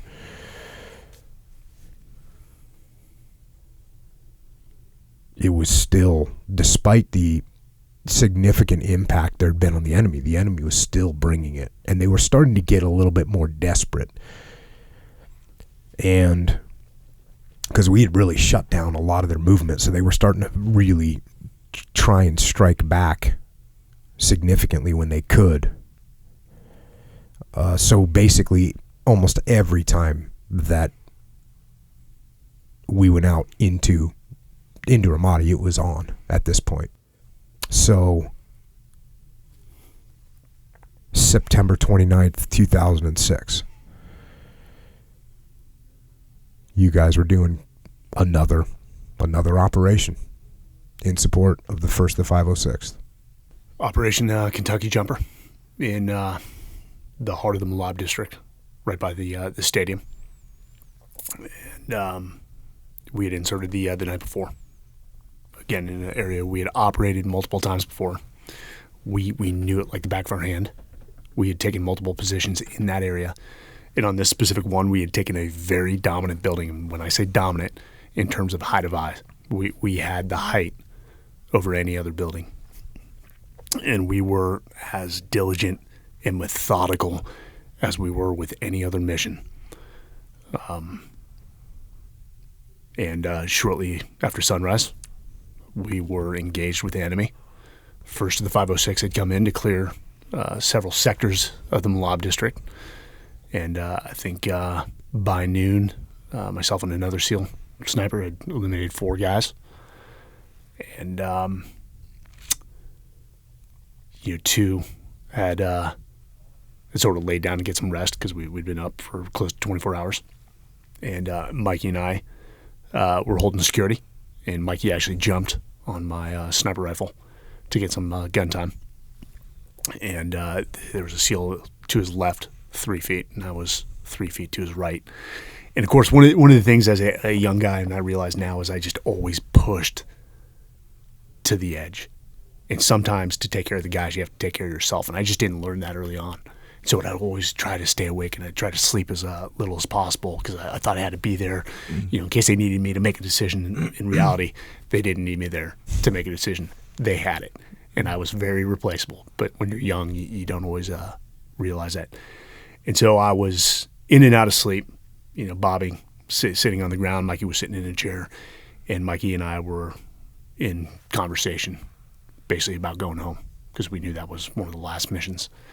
And Mikey was excited because he was going to sniper school. I don't know if you remember that. You guys had lined that up. He had been a machine gunner most of the, all the deployment, located right next to JP, who was the point man. And so that was Mikey's job, was to overwatch, like St. Michael, overwatch JP in case they ran into enemy contact. They would be the first ones, and Mikey would lay it down. And Mikey had laid it down on multiple occasions before. And then the other thing we were talking about is he was dating a girl, and we were talking about that. He knew I was excited because my daughter at the time was 2 years old. And, I don't think I'd talked to my family much on that deployment because we were just so busy. And that's sort of my style, too, is once I'm deployed, it was easier for me not to talk to my family because it was actually a distraction because it would mess with my mind. So you knew the mission was to get home to your family as quickly as possible. And the best way for me to do that, I'm not saying it was the right way, was to focus on what I needed to do. And it had 100% of my attention because I would not, for the life of me, I would not allow one of my guys to get killed. But unfortunately, that's out of our control. It's war, and war's not clean. But midday,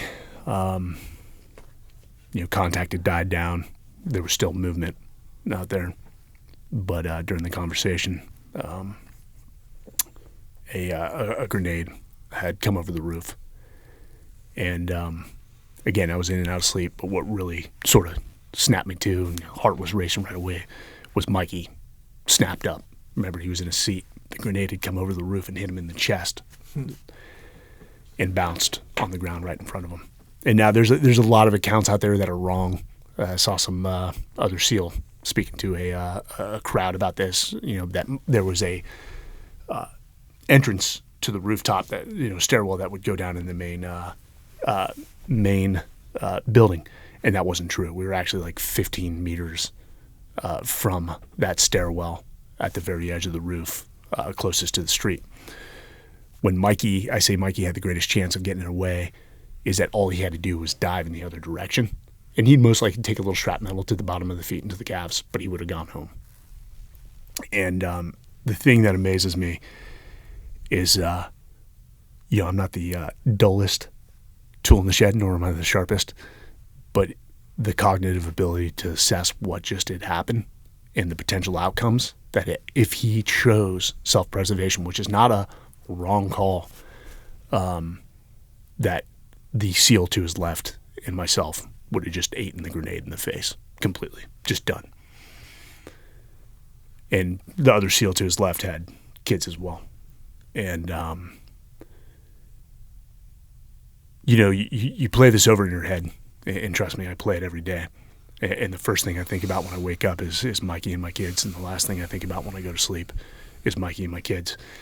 And the reason I say that is there's a picture of Mikey on my wall, and it's the iconic picture of Mikey with Seth and another SEAL in the background with the yellow smoke, and he's carrying the machine gun, and he yelled grenade, and then he dove down on it, and not to add humor to the situation, but it's almost like that scene from Snatch, where the guys are frozen as the shotgun's going off, and they say you sit there with a stupid look on your face. Yeah. I probably sat there with a stupid look on my face because we're in the heat, midday, we've been up for 24 hours, we're exhausted, And it just happened so fast, and Mikey just took action in a matter of milliseconds. I mean, he assessed the situation, he knew the outcomes, and he made the most selfless decision that anyone can ever make. There's no walking away from that. And I know there's some people that have walked away from jumping on a grenade, but those are statistical anomalies. And it went off, and by him smothering it, it funnelized the grenade blast to the sides towards the SEAL to his left and to myself. And we almost had mirror wounds, like through and throughs in both legs. And I'd never been that close to an explosive. We work with explosives all the time within the SEAL teams, but we are very diligent about mitigating risk and the parameters that you have to be so far from the explosives. The thing actually picked me up and flipped me over, and I could feel the pain. People talk about if you're shot or you're wounded, like you don't feel it, the adrenaline takes over. That ain't the case. It was immediate hot metal burning inside my legs or through and through wounds, just bleeding.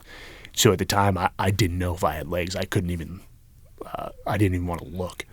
So I put my head, sort of forehead, on the dusty rooftop and just took that big sort of bite, ate the pain, and a third or a fourth SEAL was already moving towards our direction.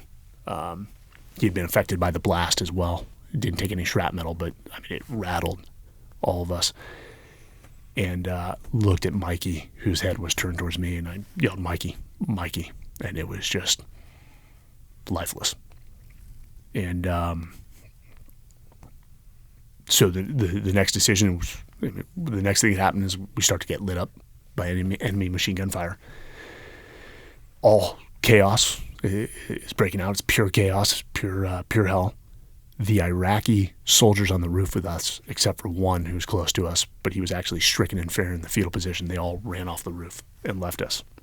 So you've got one critically, mortally wounded, two somewhat out of the fight, they can't stand up, and then the third is dealing with Mikey. And so we were left, pretty much, you could say left to die by the Iraqi soldiers. And so I immediately went to my embedder to call for Seth, who was in a mutually supporting overwatch position about 500 meters away. And the blast had knocked out my embedder. And so I'm calling, finally, I pulled the embedder out, and it's just clear screen, and I turned it back on, reset it. But the embedder has to go through it loads the program, and it takes a minute, let's say tops. I didn't have a minute. And so, still haven't looked at my legs. I'm looking around, and I see the Iraqi soldier, and you remember, his name is Mohammed, actually spoke English. And he's in the fetal position. I mean, he's just stricken by fair. And so I get up to run over to him, and as I stand up to run, I just go right down, literally on my face. The legs just wouldn't work. And again, sort of eat the pain, which glad to do given what Mikey's going through right now and what he did for us. And I crawl over there, and the Iraqi soldiers used Motorola's. And Seth had Iraqis with him as well. And so I actually called out to Seth. Seth eventually got on that Motorola. And then I said, "Hey, we're hit bad. Mikey's down hard. We need you now." And they knew something was going on because of the fire's just, hitting our building. But you, as a commander, you have to wait. You let the situation develop, find out. Let your assistant platoon commander call back and give you a sit rep of what's going on. He's probably on the radio trying to find out. But I got back to him probably within a minute after the whole grenade blast had gone off. And Seth said, "Hold on, we're coming." And so I crawl back to where Mikey's at. The four SEALs dragging him away from the wall. And then he's trying to work on him. And I told that guy, I'm like, "Hey, get on the machine gun." Because remember, Mikey carries the machine gun. It was right there. And he starts to lay down, return fire. And it seemed like ages before Seth got there.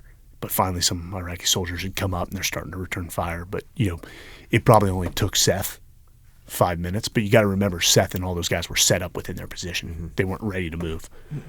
So they had to leave a lot of stuff behind. They sometimes you're not wearing your kit because it's so hot and you're there for, it was a 48-hour operation.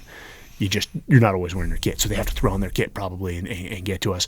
And then when they move into the street, what happens? The enemy shifts fire. They're under fire. And, we didn't have our morphine kits. And this was a problem with sort of the process of how that worked. If you remember, we had sent home the guy who was signed for him about a week earlier. And so I remember I finally had the courage to look at my legs. And I didn't expect to see anything there. And there was two legs, very bloody ACU pants, but they were there. And that was sort of a relief in a sense. Okay, hey, my legs are there. They're just not working right now. And I went to grab for my morphine, and it was gone. And so the other SEAL and I are we're in pain. But, okay, no morphine, moving on. Seth eventually gets there, and they start working on Mikey. They didn't know the building we were in. And apparently, again, gotta love I think you actually activated the Bradleys that met us on the backside of the building, a completely different street. I don't know. Again, there was some confusion about where to go, and I did my best to clear that up from what I remember, which I don't remember very well. Well, two of the guys from Seth's element grabbed me, and I led them through the stairwell down. There was an adjacent door to a building behind them in the backyard. So we went through that building to the road that was on the other side, a parallel road from the road we were operating on. And it was a main road. And they throw the other wounded SEAL and myself in there, and then the guy who was carrying Mikey brings Mikey into the Bradley fighting vehicle, and we take off. And that guy, the look on his face was pure exhaustion. Now, within the military, we always, we train to the buddy carry, and we do it as part of like physical training. But you're also rigid when you're carrying your buddy, and he's got his hand in your back. And Mikey was not a small boy, easily probably 210. He's about 6'2", 6'3". And this guy who carried him he's a physical stud, and he was exhausted. And we talked about it years later, because he sort of put Mikey down in the Bradley vehicle, and he sat down and just sort of was exhausted and sat there, and I yelled at him, I'm like, hey, what are you doing? Start CPR. And he sort of snapped to and started CPR. And, he actually came to me years late, and he's like, man, I'm really sorry about that. I'm like, brother, you don't have to apologize. You had just carried him, probably 100 meters with combat equipment on, and you just, you weren't with it. You took a second to recover. That it's not your fault. But everyone finds fault in that day, and everyone feels bad. JP, who should have been there, but had cut his finger, if you remember, wasn't there. And, it was, you talk about the relationship with the 506. Again, it seemed like ages from the Bradley to get from our position in central Ramadi, Malab, to the Corregidor aid station. Mm-hmm. And I do remember when I got there, the medic gave me a little shot of morphine, and like 3 minutes go by, and talk about losing your composure. I'm like, hey man, I'm in freaking pain. And I regret saying this. It was just like stupid things you say when things are going wrong. And I grab him by the collar. I'm like, I'm a Navy SEAL. You've got to ramp that shit up. And I could tell the look of sort of frustration as he comes back and sticks me. And finally, like the morphine hits and the pain subsided. But what I remember vividly is, one, they had very little capability for surgery. In fact, none at all. And they had to prep us. And 46s were inbound to get us. And who shows up? Dave Womack, Colonel Ron Clark, and the senior leadership from the 1st to the 506. In fact, there was probably 100 soldiers out there. And so they bring us out on the stretchers. We're strapped down. And Dave Womack has some Oakleys, because remember, it's still midday, and he puts them on me, laying on the stretcher. And I flew off with those Oakleys. And if you know the Army, they don't get good gear especially in the infantry. That guy just gave me his like eye protection that I flew off with, but they saw us off. And next thing I know, I end up in Alticatum, TQ. TQ, yeah. For surgery. And again, who's waiting for me? Rob, your counterpart, and all the boys. And so before they rushed us into surgery and put us under, Rob was there, but they thought, and in retrospect, I still struggle with this because I was almost upset with it at the time. It was almost like rubbing a dog's face in its own feces for taking a crap on the carpet. Is they thought we would want to see Mikey, and so they laid both of us right by Mikey, who was declared deceased by this point. It was just almost like a point of shame, a point of utter shame, and I just couldn't even look. The other SEAL's in tears, I'm in tears, but I just couldn't look. And I know they had nothing but the best intent, but at the time it was like, I don't want to see this. I know what I did. I know what happened. So they did that. They gave us about 5 minutes and then rushed us into surgery. And, next thing I know, I wake up in Baghdad and go through another procedure and then prep to get the medevac to Germany to go through another procedure. And the great thing is, that other SEAL and I were together the entire time. They gave us 2 SEALs to escort us. And, Germany, we were there for, I think, 3 days. And just people kept visiting and visiting. And at the time, it's just I didn't want to talk to anyone.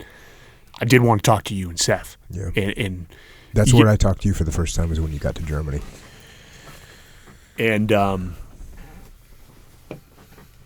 it's because I had my sit rep to pass. And I don't know how. I'm sure because the other SEAL, the 4th SEAL on that rooftop stayed with Seth. Seth was aware of what had happened.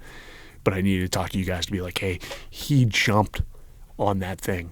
And in the military, when somebody jumps on a grenade, you know what that means. It is the most selfless act of valor that there is.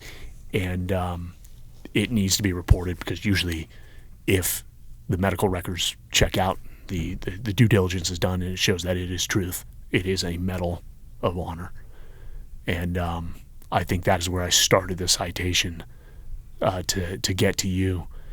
And then after the 3 days there, we ended up back in San Diego. Just FYI, the only thing you told me, which I asked you, I was trying to ask you questions about, hey man, are you doing okay? How's the other SEAL that's wounded? And you just were like, that's all you were telling me. It was about Mikey. That's all you were telling me. Morphine is a hell of a drug. No, man, it's because you wanted to make sure I knew what was going on. You wanted to make sure that what happened. You wanted to make sure that I knew that you didn't care about anything else. That you were just like, this is what he did. This is what he did. I'm telling you, this is what he did. I'm like, I know, man. I got it. I'm like, are you okay? He's like, you're like, don't care.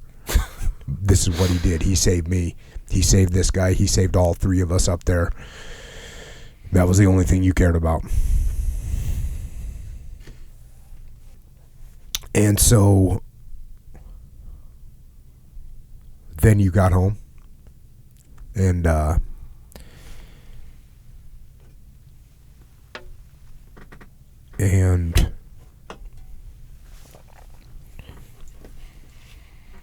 yeah, I remember, people asked me about, like, the funerals of my guys, but I wasn't ever there because I was, we were still deployed. But I know at this point you were. And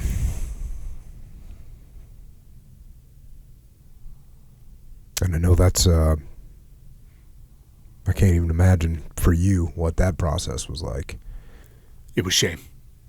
The way Mikey passed, it's one of the most intimate ways, like, brothers can pass with one another. It's, when we're out there in the conduct of a fight, a guy gets shot laying down fire. It's selfless. But when somebody makes a sacrifice by jumping on a grenade, that is that is a message of, hey, this is my gift to you. Keep my memory alive and live well. But to the guy that is saved, all you feel is shame.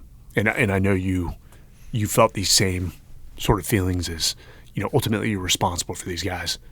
And I think we all conducted our career with, God help me if there isn't anything I could have done in the planning and risk mitigation and preparation for this mission, or during the conduct of the mission that brings my guys home, then I am wrong, and that is on me. And so to come home, even though everyone was so welcoming and gracious and caring, it's just, you feel this like just blanket of shame. And funny enough, when they had these buses waiting for us at some San Diego airport, because remember it was some private jet that took us from Bethesda to San Diego, and so they loaded us up on a bus and then straight to Balboa, and my ex-wife and my daughter were waiting there, and my daughter's 2 at the time, but she would not come to me. They had a little sign, "Welcome home, Daddy," and my ex-wife kept trying to, because I'm still on a stretcher, tried to keep giving my daughter to me, and she was clinging on to my ex, would not come to me. And it was just, even that, like, I remember that so vividly, and I think in a subtle way, like, I held that against my daughter for a short while. Is like, it was almost like a shunning, like she knew what happened, and she was like shunning me. Bottom line, she was scared. Yeah.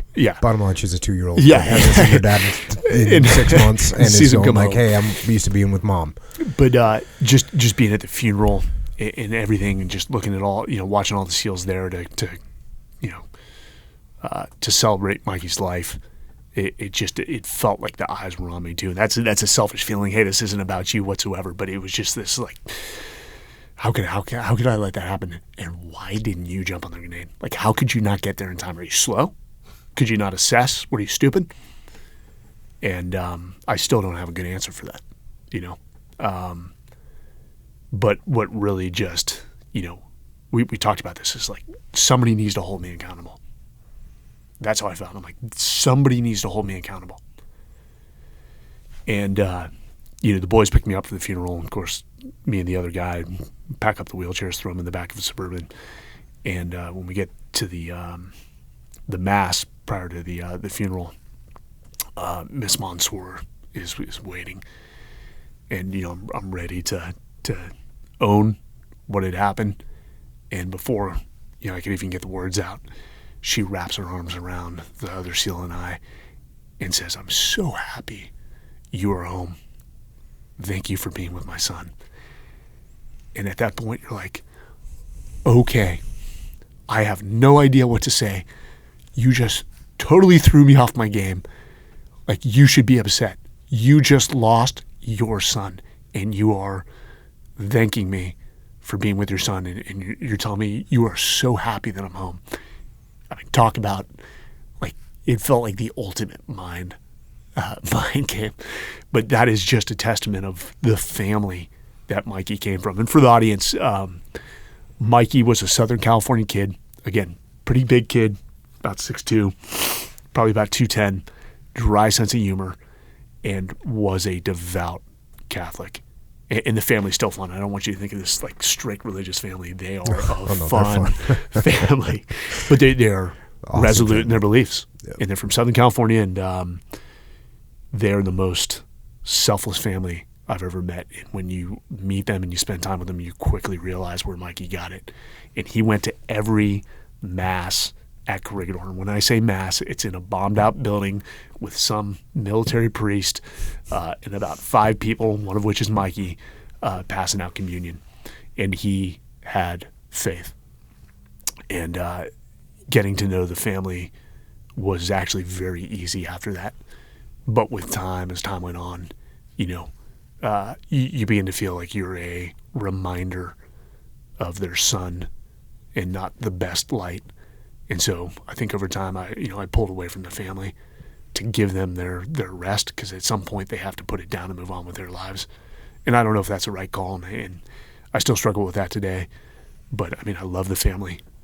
Even there was a sense of guilt from my parents when they met their parents, just how good of people they are. And you feel like, why their son and not ours? My parents are thankful. Don't get me wrong. They are extremely grateful. But there was a sense of guilt throughout our entire family that we get to move on, and their family lives with this burden, much like we do, for the rest of their lives. Well, I can tell you that when you said it's a reminder, not in a good way, I would actually dispute that with you, and I promise you that it's a man. They love hearing from you and talking to you, and anyone. Same with Mark. Same with Ryan. Same with all of our friends that have fallen. If you can go and tell a story that they haven't heard before, or tell a story that they've heard 100 times before, it's worth it. It's worth it. At what point did you realize that you were going to heal quick enough to go back into another platoon? Actually, they told me to take a knee, and they wanted to give me orders out of Team 3 and to take a easy tour and relax, which is the strangest thing I would ever think to hear from a bunch of SEAL leaders. It was actually, okay, hey man, you need to heal and you need to get back in the game as quickly as possible because that's what's best for you. So talked them out of the fact that you're not sending me away from SEAL Team 3, so what do they do? In response to that, they align me into another platoon that is heading to PACOM. For the listeners, PACOM means Pacific Command. That means we're going over to the Philippines to work with the Philippine SEALs, and you will not be in combat. And you are doing host nation building. And funny enough, when they align the platoons, there's these little placards with your face and your name, and in the Master Chiefs. It's a big magnet board. Big magnet board. We call it the Ouija board because that's how they stack up who's going where. And so the Master Chief's office, this is a no kidding story, was open, and they've got the 3 task units with each of the platoons underneath them, the 2 platoons, and all the pictures of who's in what platoon. And I'm in this platoon going to PACOM.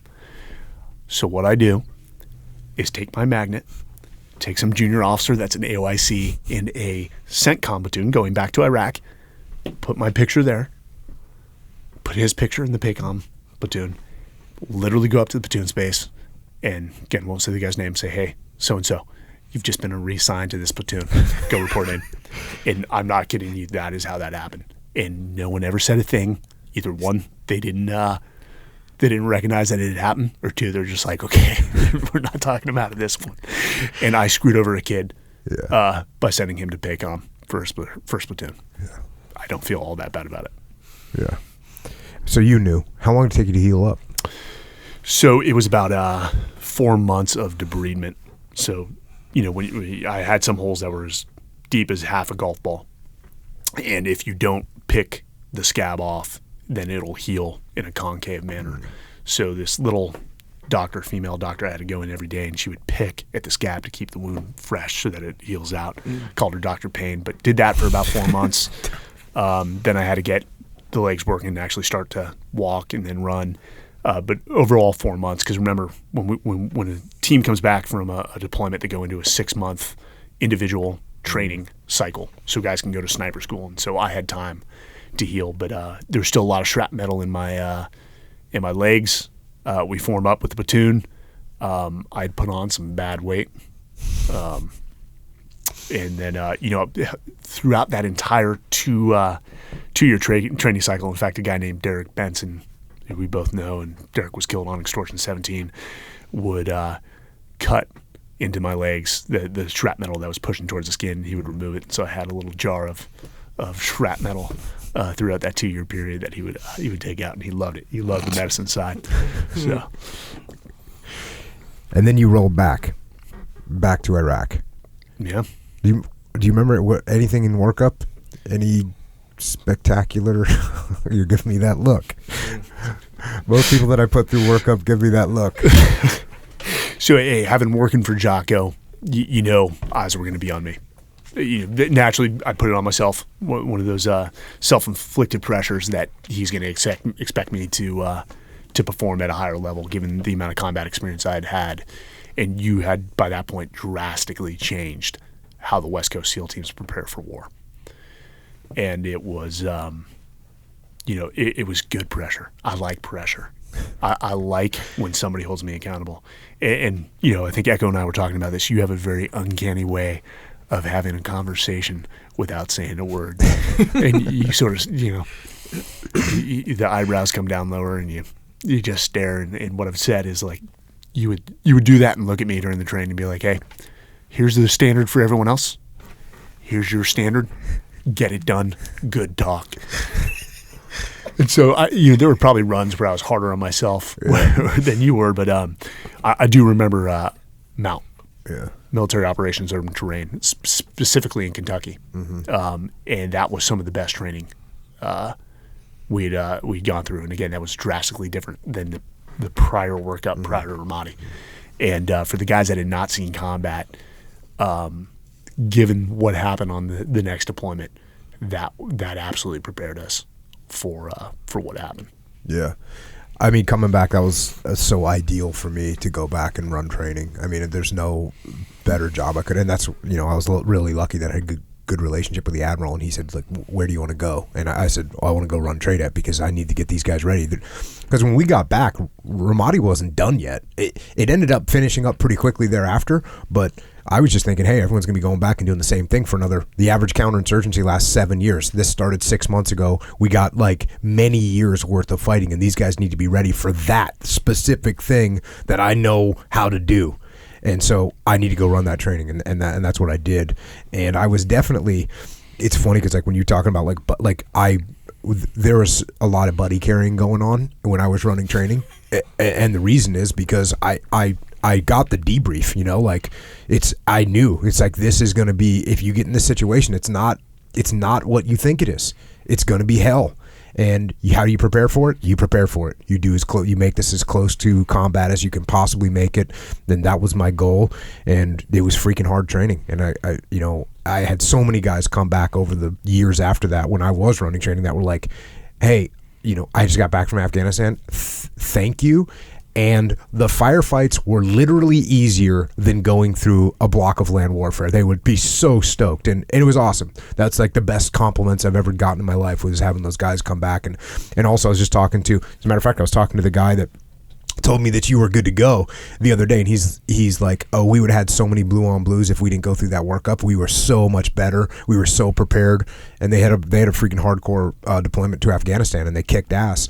And he's like, yeah, we were totally good to go because that training set us up. And so that was a real honor for me to be able to get to do that. But yeah, I was also a little bit still, like I remember, and I've talked about this before on the podcast, but like I'd be in MOUT, like watching urban training going on, and I'd see like a new guy or something like standing in the middle of the street, and I would literally feel like a sickness in my stomach, like a pit. Like just like when I was in Ramadi, if you'd see someone in the street, you'd be like, dude, get out of the street. I would have that feeling. And so when I'd go over and talk to him, it would generally be like pretty hostile. Like, bro, what the hell are you doing? You're in the middle of the street. Get out of here. You're going to get freaking killed. And so, yeah. It was good, and it was good that we put you guys through that, because you guys went right back into the fire on that next deployment. And leading into that, the last month, I had my son, who I named after Mikey. So his name is Michael Anthony Sarraille. It was Michael Anthony Monsoor. He knows he's not named after me. So I get to see him born. Less than 2 weeks after that, we all end up in D.C. to see Mikey posthumously recognized with the Medal of Honor. And then from Washington, D.C., I fly directly to the Middle East and then into Iraq. I mean, it literally butted up when we were deploying again. And so we end up back in Al Anbar province, Iraq. I end up specifically in Ramadi, which is completely different, completely pacified. And part of you just can't even believe it. You're just like, no, it's wait, it's coming. They're going to attack. And no, it's not that way. Well, at the same time we were arriving in Iraq, the Sadr militia, backed by Iranian special groups, they're what we call the Quds forces, they're special forces, had kicked off a major spring offensive, and this is spring of 2008. And so the army is getting hammered inside of Solder City. Soldiers are dying.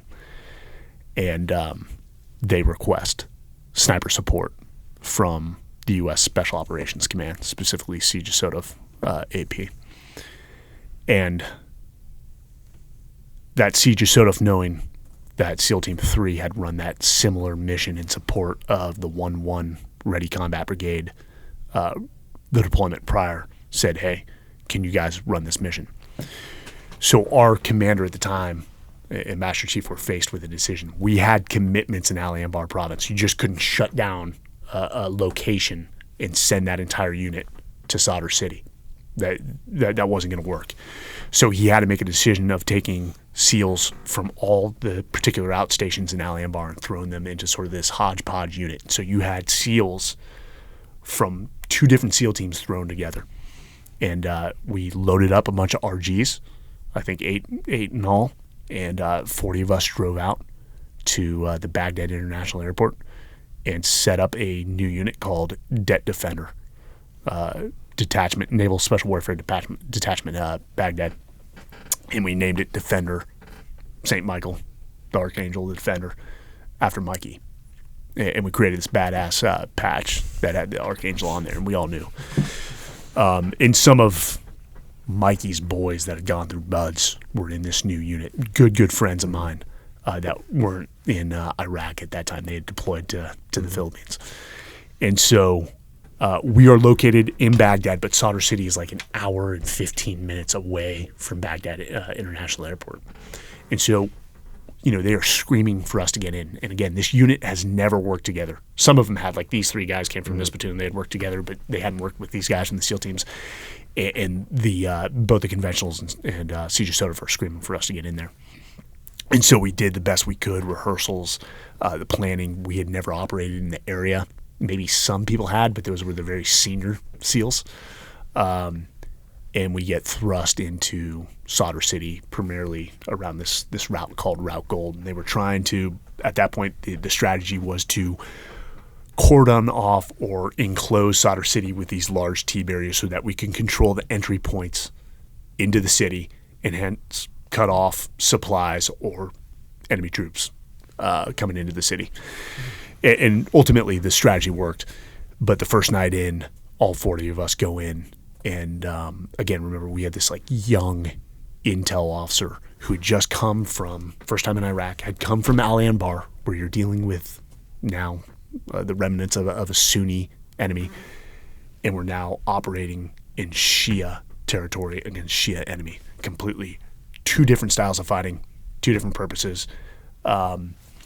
One will get their jihad on to the point where they die. Others are not necessarily going to give their lives. They're going to fight and then pull back and then fight another day. And he didn't understand really the difference, and so the intel wasn't exactly aligning. Again, we hadn't been in the area. We go in the first night, and all hell breaks loose. Remember, Chris Kyle's with us. He's our lead sniper, and we're trying to get into a position. And, we had EFPs detonated on our patrol. And for the listeners, an EFP is an explosive forming projectile. Again, if you remember, these were Iranian made, and what it is a concave plate of copper with a lot of explosives behind it. When you detonate it, it turns it into a molten projectile. Molten. Like a giant bullet. Yes. And this thing could cut through a Bradley, an RG, an Abrams tank, cut right through like a hot knife through butter. These things were nasty, and they were killing troops. We had that detonated on us, and then they owned the rooftops. And they had what we were trying to do to them. And so we are just like fish in a fishbowl, and they are shooting. Chris took 1 round, and the helmet bounced off. Seth had now taken your position as and it really is, the band got back together, Task Unit Bruiser. And so Seth is back with the Stryker company that inserted us, doing his job of deconfliction, making sure we had the support we needed. And shortly after, we called for hot extract. Guys are getting low on ammo. The enemy's maneuvering, RPGs, PKM fire on the rooftops down into us. How we did not lose a guy, I will never know. And what I like to say is that Mark, Ryan, and Mikey were looking after us. hey, you got this one. We're going to give this one to you and reset. But we called Seth in, and lo and behold, I do remember this about Seth, is as the strikers come in. Strikers are, it's like an armored version of a Humvee with wheels that can carry more troops than a Humvee, larger. And they have some pretty good armament and weapon systems. And the ramp lowers, and Seth runs off and starts firing into a building. And of course, in Seth's style, he's like, "Let's go! Get on the strikers!" And the guys start loading up, and the strikers are getting after it to the point where they went Winchester getting us out of there. And one of the striker operators says, "Hey, give me your gun." And I hand him my SR-25, and he just starts going at it. And I hand him my last mag, he reloads, and he's just getting after it. Well, I'll tell you what, humbling experience put us back into the same position like a new guy in Ramadi. Okay, hey, we've got some great experience. We got to reset. And we said, hey, give us like 36 hours. We need to do some serious planning. We need to do some serious rehearsals. We did that. And then we inserted shortly after that. But, the funny thing is the only time I really felt vulnerable. And I remember I called my brother before we inserted the next time, and I said, hey, I don't think things are going to work out here. Let my kids know I love them, and make sure, my daughter grows up to be a person of character, and make sure my son grows up to be a man. And me and my brother don't talk all that much, but for me to make that call was probably a bad choice, and for him to hear that probably put a lot more concern on his plate. But we inserted, and we got into position, and the guy started to knock it out of the park. And then mission after mission, they just kept eliminating combatants. SIGACs started to dive. We had one 72-hour operation where the guys eliminated 50 fighters. And within 3 weeks, I think they want to eliminate, and I don't want to hyperbole here or plus up numbers. I think it was like 125 to 150 within 3 weeks. The guys eliminated, and SIGACs went to almost zero. And then there was not much to do for the rest of the deployment. Well, ultimately, significant activities, that's enemy attacks, basically. But what's also interesting is that at the tail end of that, the sheikhs inside Sadr City came out and said, hey, look, we're good. Like, we're here to make friends now. We're done with this. And what was really awesome was Sadr City had been a complete nightmare for 5 straight years. I mean, Sadr City was completely uncontrollable. And then in a 6-week period, give or take, that those operations took place, it was like done. It was like the sheikhs came out and said, "Yep, we'll keep this under control. We want to make peace," and that's what happened. That was an unbelievable set of circumstances. Dude, the one thing on that deployment I remember, and it showed I'd earned Seth's trust because of the distance between the Baghdad International Airport and Sadr City. The conventional unit that was supporting us when we go into Sadr was outside of Sadr City. So he's like, hey, Mike, and I think I spent all 3 weeks there. He's like, hey, stay there, plan the missions. If you need to do a recce of the site, go out with the conventionals. And so for 3 weeks, I wasn't with the boys. They would move to me, and then we would execute the mission. But, learning what we had about unity of effort and putting your ego aside and building personal capital through relationships, we built a great relationship with the 10th Mountain. And they gave us anything we needed. And there was a lot of lessons learned from Ramadi that we took, and that we actually stepped up in terms of the mission planning and preparation with some of the assets that the 10th Mountain had. But I was going out with the conventionals by myself. If I needed to get to another outstation or a cop, they would have a convoy of Bradleys waiting for me, just for me. And I loved it. But Seth realized I was probably getting a little off the reservation. And at one point, we conducted a mission. We got back to that larger base, and he said, hey, go get your stuff. You're coming back. And I'm like, I actually think I barked a little at him, and he's like, go get your stuff. You're coming back. And I was pissed because I was Colonel Kurtz in it, in a sense. Yeah. Loving it. And he made the right call. So. Yeah, no, you guys did an outstanding job there, and it wasn't just you guys. The 10th Mountain did a freaking unbelievable job. Some of the images that were coming back at that time of those guys putting that T-barrier up right in the middle, or right at what side of Sadr City was it? The eastern side of Sadr City. You could see those guys out there putting those barriers up. The conventional army guys. It was freaking awesome, man. What Heroes. awesome guys. Then you come back from that deployment. You'd think maybe you had enough yet. Not really. On that in that vein, I sat down with that commanding officer of Team 3 at the time, and I'd gotten orders to an East Coast team, and he was doing my final fit rep and sending me off, and we had a pretty good relationship. And he said, "Mike, the last thing I want to leave you with is at some point it becomes about family." And I'm looking at him, and I pause for about 10 seconds, and I say, "Roger that, sir." But within the hamster wheel turning in my head was, are you freaking kidding me? I'm going to deploy as much and as often as I can, because this thing is not going to last forever. Yeah. And I'm going to another command with a bunch of warriors, and I know I want to get right in stride and deploy as much as possible. But in retrospect, towards the end, I realized what he was trying to tell me. At some point, you got to pull back. Yeah. So it only took you another, 7 years? 7 years to figure that out? So you get out to the East Coast, and now you're doing just more deployments. Yeah. First one was to Afghanistan with a great group of guys, man. I loved these guys. Different feel to them. But my first mission out was probably one of the toughest missions I've ever been on in terms of just like terrain, because we're in Konar province now, and how I would describe Konar province is Mantown. Take some of the worst areas of the Colorado Rockies, and then maybe multiply it by 2.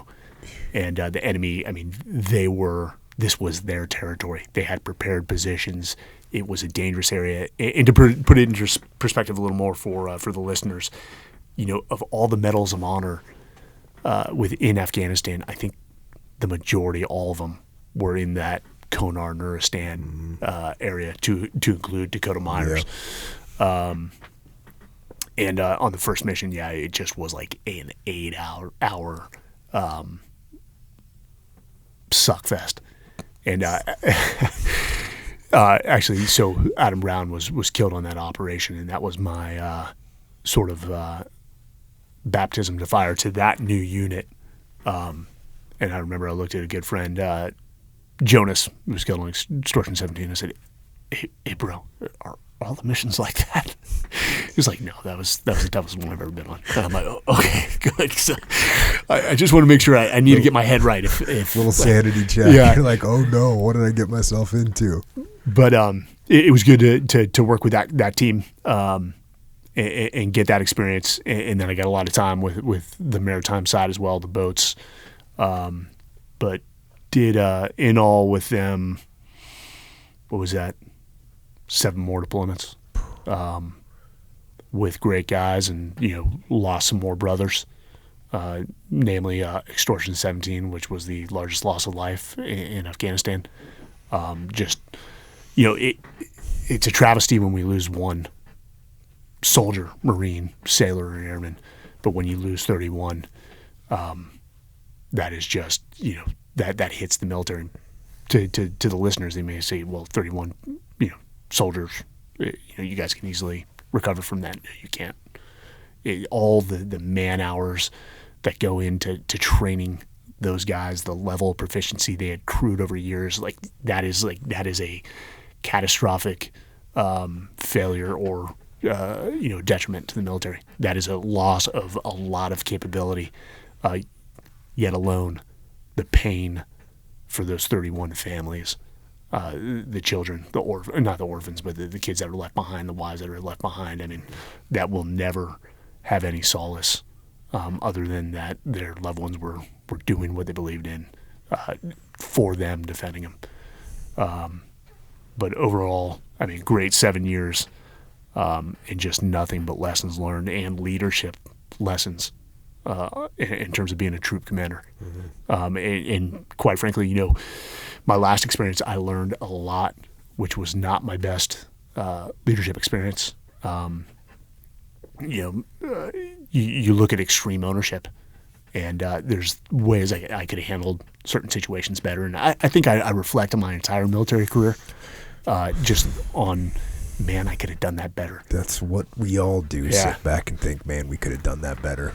It's goes back to what I was saying earlier about, like, if you know the way, then the way appears everywhere. But when you don't know it, you're seeing like little, like I remember when I was young, and I'd do something that was like partially right, but then I'd do something that wasn't. And I'd think to myself, if I would have known, if I would have gotten some reinforcement, if I would have figured it out better, like figured it out better, and you just don't. And that's one of the hardest things about, it's not just the SEAL teams, it's the military. When you complete a job, you don't get to do it anymore. You get done with your assistant platoon commander, and you're like, okay, I got this figured out, I'm ready to do it again. They're like, no, now you're going to be a platoon commander. And then you get done with your platoon commander, you go, okay, I got this figured out, I'm ready to do it again. They go, no, you're going to be a task duty commander. And then as soon as you figure something out, you're done with that job, and you can't go back and do it. Very seldom do you get to go back and do it again. So we all sit around and look back, and there's another weird thing about this whole deal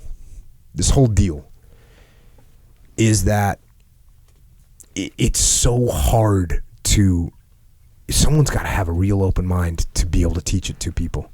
Someone's got to be, when someone's just got to have an open mind. Like I would say, when I was running Trade at, I would say like 30 or 40% of the people would be like listening and absorbing, and which is pretty good. It's actually pretty good. But there was like 30% of the people that, I would try and explain something to them, and they just wouldn't. Like, you're putting the way in front of them, but they don't recognize it. They can't see it. And so it's easy now that you know the way. When you look back at your own experiences, you go, the way appears everywhere, but you didn't see it back then. I didn't see it back then. I'm just looking at it going, man, why didn't I figure that out?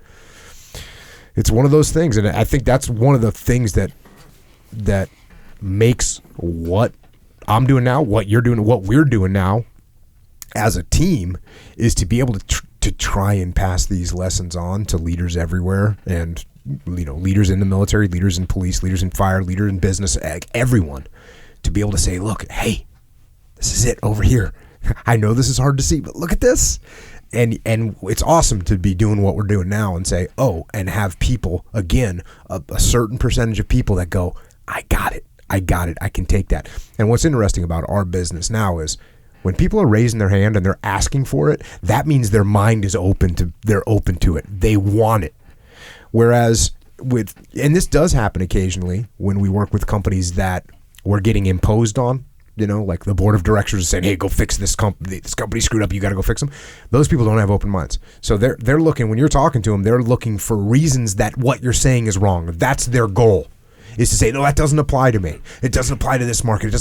No, we actually work with 8 companies in your exact industry, your competitors, and they have the same problem. This is how they fix it. But no, it's different for us. Oh, okay, it's different for you.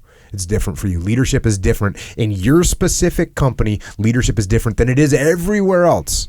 No, that's actually not true. Not true at all.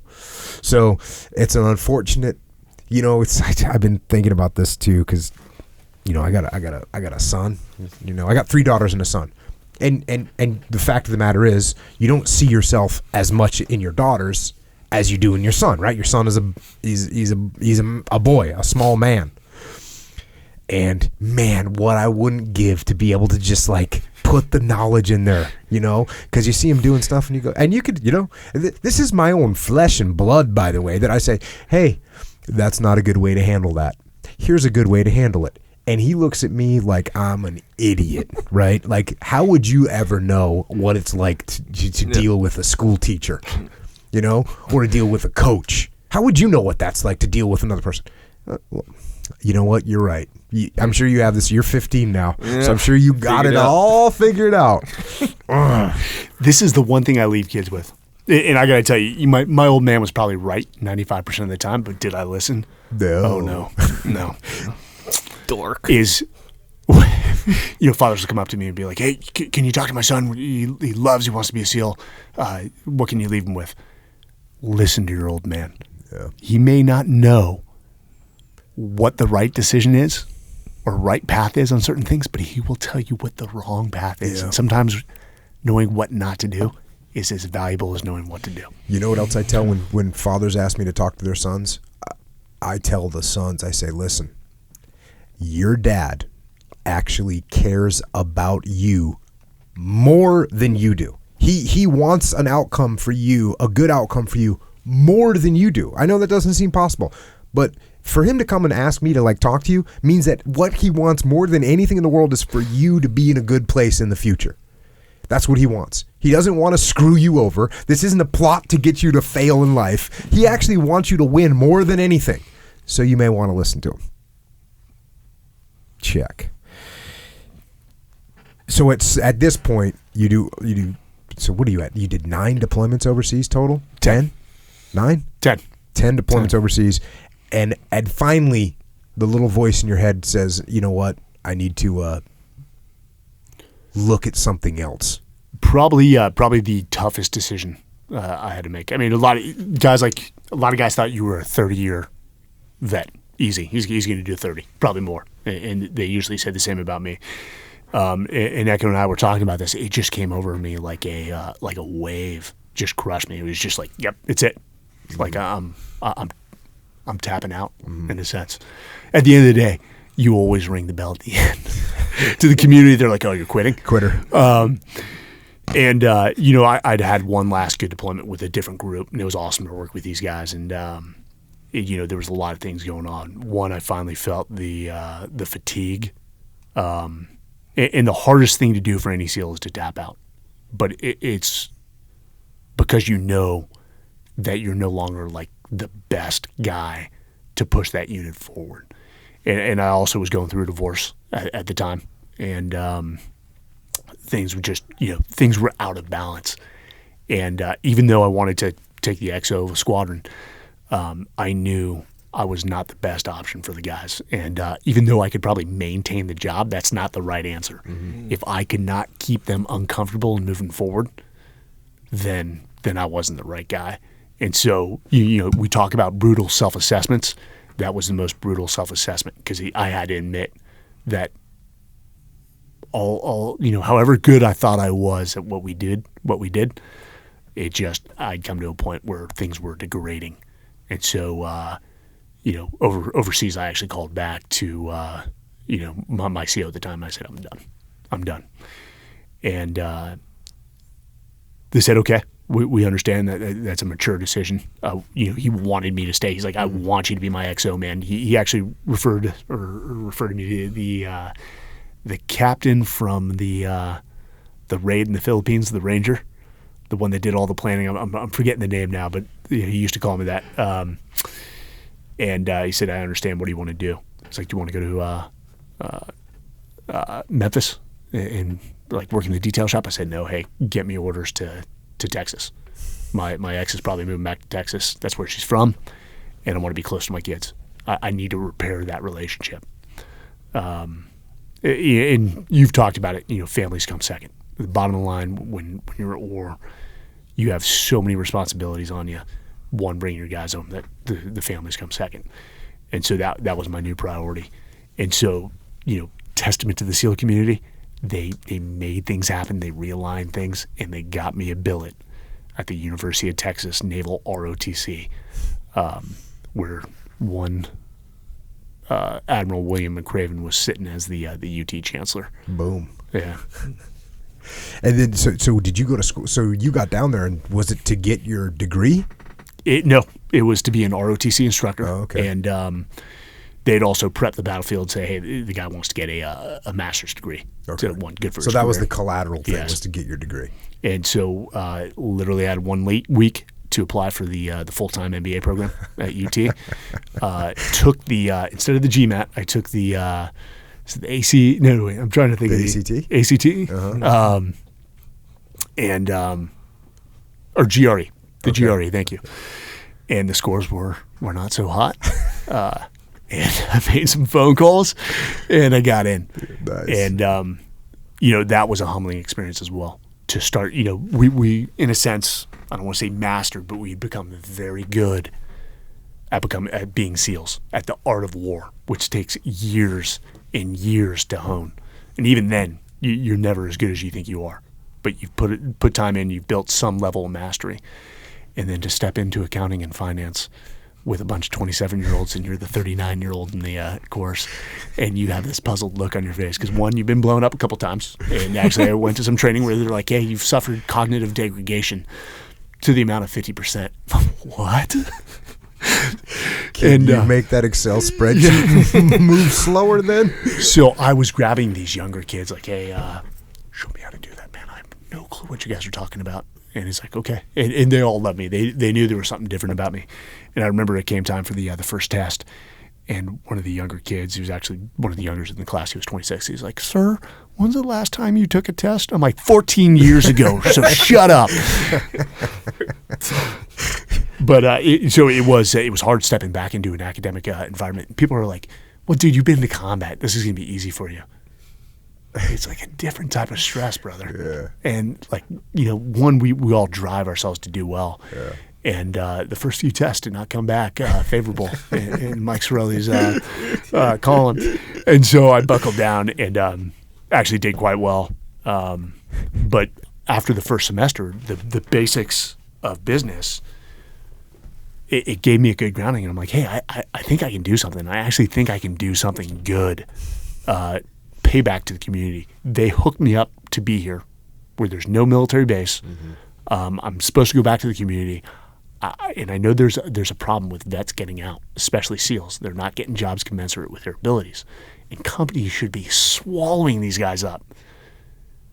Leaders. I mean, the one thing you can't deny is the military is the preeminent leadership training platform in the nation. Mm-hmm. No debating it. I'm not saying it might be the world. It might be the world. I'm not saying there's not great leaders out there that have not been in the military. Actually, there are more than people would like to think. There's a lot of great leaders that never had military training. But as a whole, and as you said about the Marine Corps, they tend to turn out this standard product, which is a cut above, and the same thing with the military in general.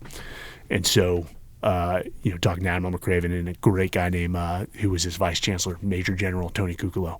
And this guy's become a real big mentor to me. Love him. We talked about this and basically walked myself into a project, which we got approved by the McCombs Business School. 20 vets. We did a analysis into the systemic challenges facing veterans when they get out in terms of employment, and it was a 60-page paper, which was met with quite a bit of reception. And then again, walking myself into more work, everyone's like, "Hey, dude, we think you guys have a business concept of this, out of this paper. You need to take it one step further. We'll approve another project the next semester." And hence something called Vetted was formed. And to give a quick brief on Vetted. So Vetted, having done all the gap analysis of current programs out there and all the research we did, we feel we found a solution. And actually Huffington Post hailed Vetted as revolutionizing the way that veterans exit the military. So it is, bar none, the most comprehensive program out there, and it's still building itself up. So a partnership between Wharton, University of Texas McCombs MBA program, and the Texas A&M Mays Business Program, MBA program, we developed something called the Veteran Accelerated Management Program. It's optional 5 months of online education through the Wharton Business Foundations course as a preparatory to a 2-month in-house residence program that basically gives them a very strong business acumen over the within that 2 months, over the course of those 7 months. Mm-hmm. They receive more career development, which is almost as important as acquiring the business skills than an MBA student gets in 2 years. And that's how to interview, how to refine your resume, optimize your resume, LinkedIn, mock interviews. But they hit all the basic verticals of business. Even entrepreneurs, if they have a business idea they come in, they have a executable business plan on the back end. And for those that want to go into industry, actually every Thursday, Friday, they're working on a industry capstone embedded in a company. So during that 8 weeks, every Thursday, Friday, working a project inside a company, which means industry experience that can go on their resume. And then 2 organizations offer their placement services free of charge at the end.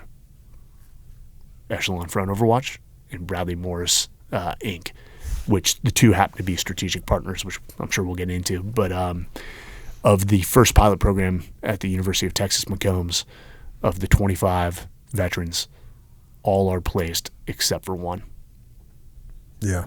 So you just kind of start talking about the next thing. Obviously, we need to talk about is, at some point while you were doing this, and here Leif and I were with Echelon Front, and we work with companies all the time, and every company we work with, guess what they need? They need people. They need good people. They need leaders. That's what they need. And as you and I discussed this and talked about it, and I don't know who made the connection mentally. I think it was you who made the connection mentally. Like, oh wait, you need people, and we're making people. Let's figure that out. And that's sort of where we got into this idea of Echelon Front Overwatch. We did. It was just combining chocolate, peanut butter, Reese's Pieces. It was magical. It was a moment. It was a moment that was magical. Sorry, Leif.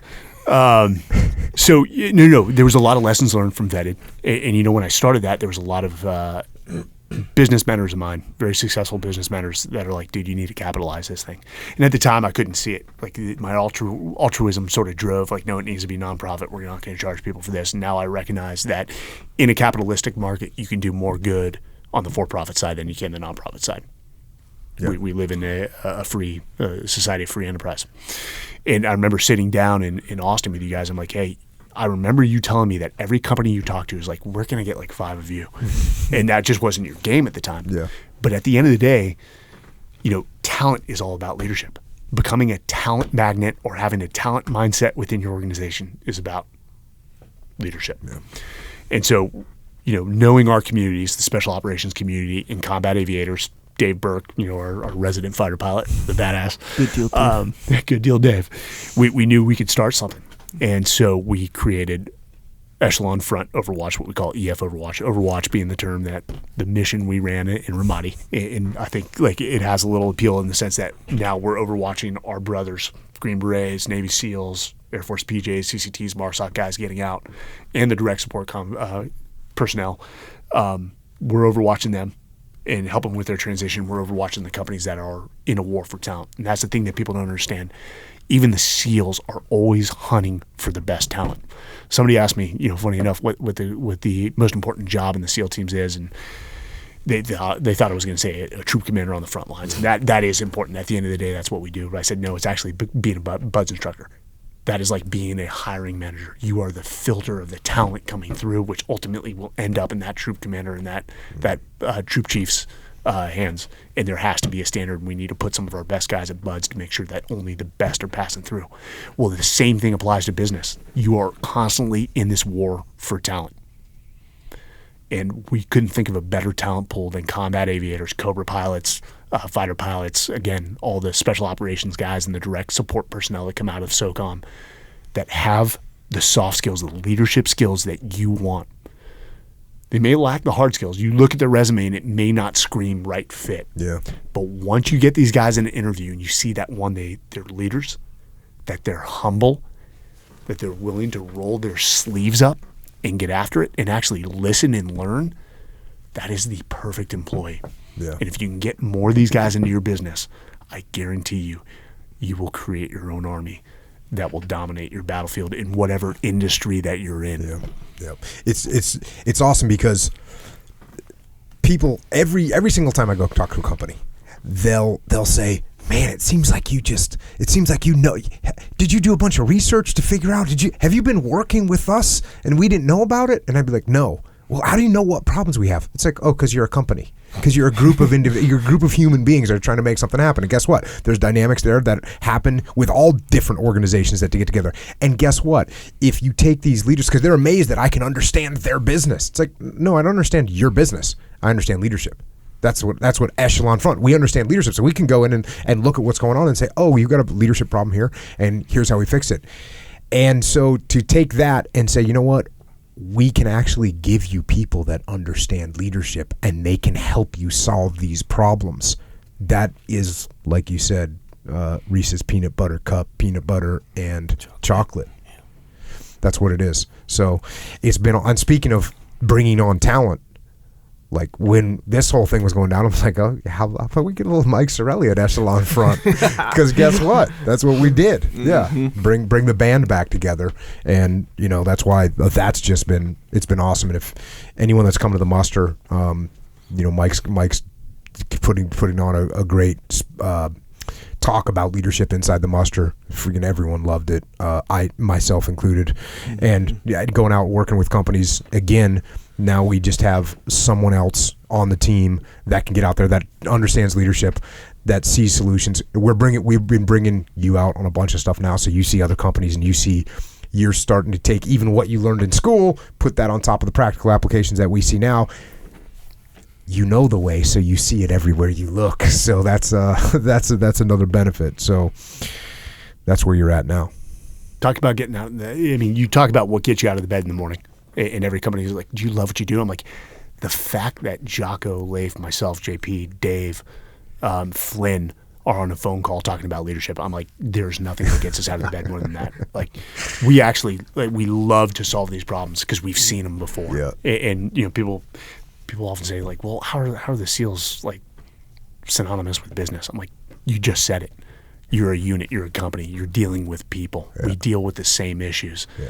And it has been great. I mean, how long have I been on now? 3 months? Yeah, something and like I that. just love it. And my fiance sees a different person because for the listeners, I took a high-level job in higher education, executive director of veteran services for the Texas A&M system. And it just, even though the work was rewarding, it just wasn't the same as being part of Echelon Front. And like Jordan has seen, she's like, you're actually like happy to get out of bed in the morning now. I'm like, yeah. I'm with the boys. Yeah. That makes a big difference. And like you said, you can't even shut us up. Like we'll have we got this thing called the tank where we'll get together and talk about like a leader, like if we're working with 3 companies and there'll be leadership issues at each one of the companies, and so we'll talk about the leadership issue and then how that problem should be approached. And these calls that are scheduled for an hour, we'll end up on the phone for 2.5 hours, or we'll end up in the tank for 3 hours sitting there going by. And because we're learning from it, we're also learning how we can apply what we're talking about. It's just an awesome. It's awesome to be part of the organization and like you said, to be with people that are just into it.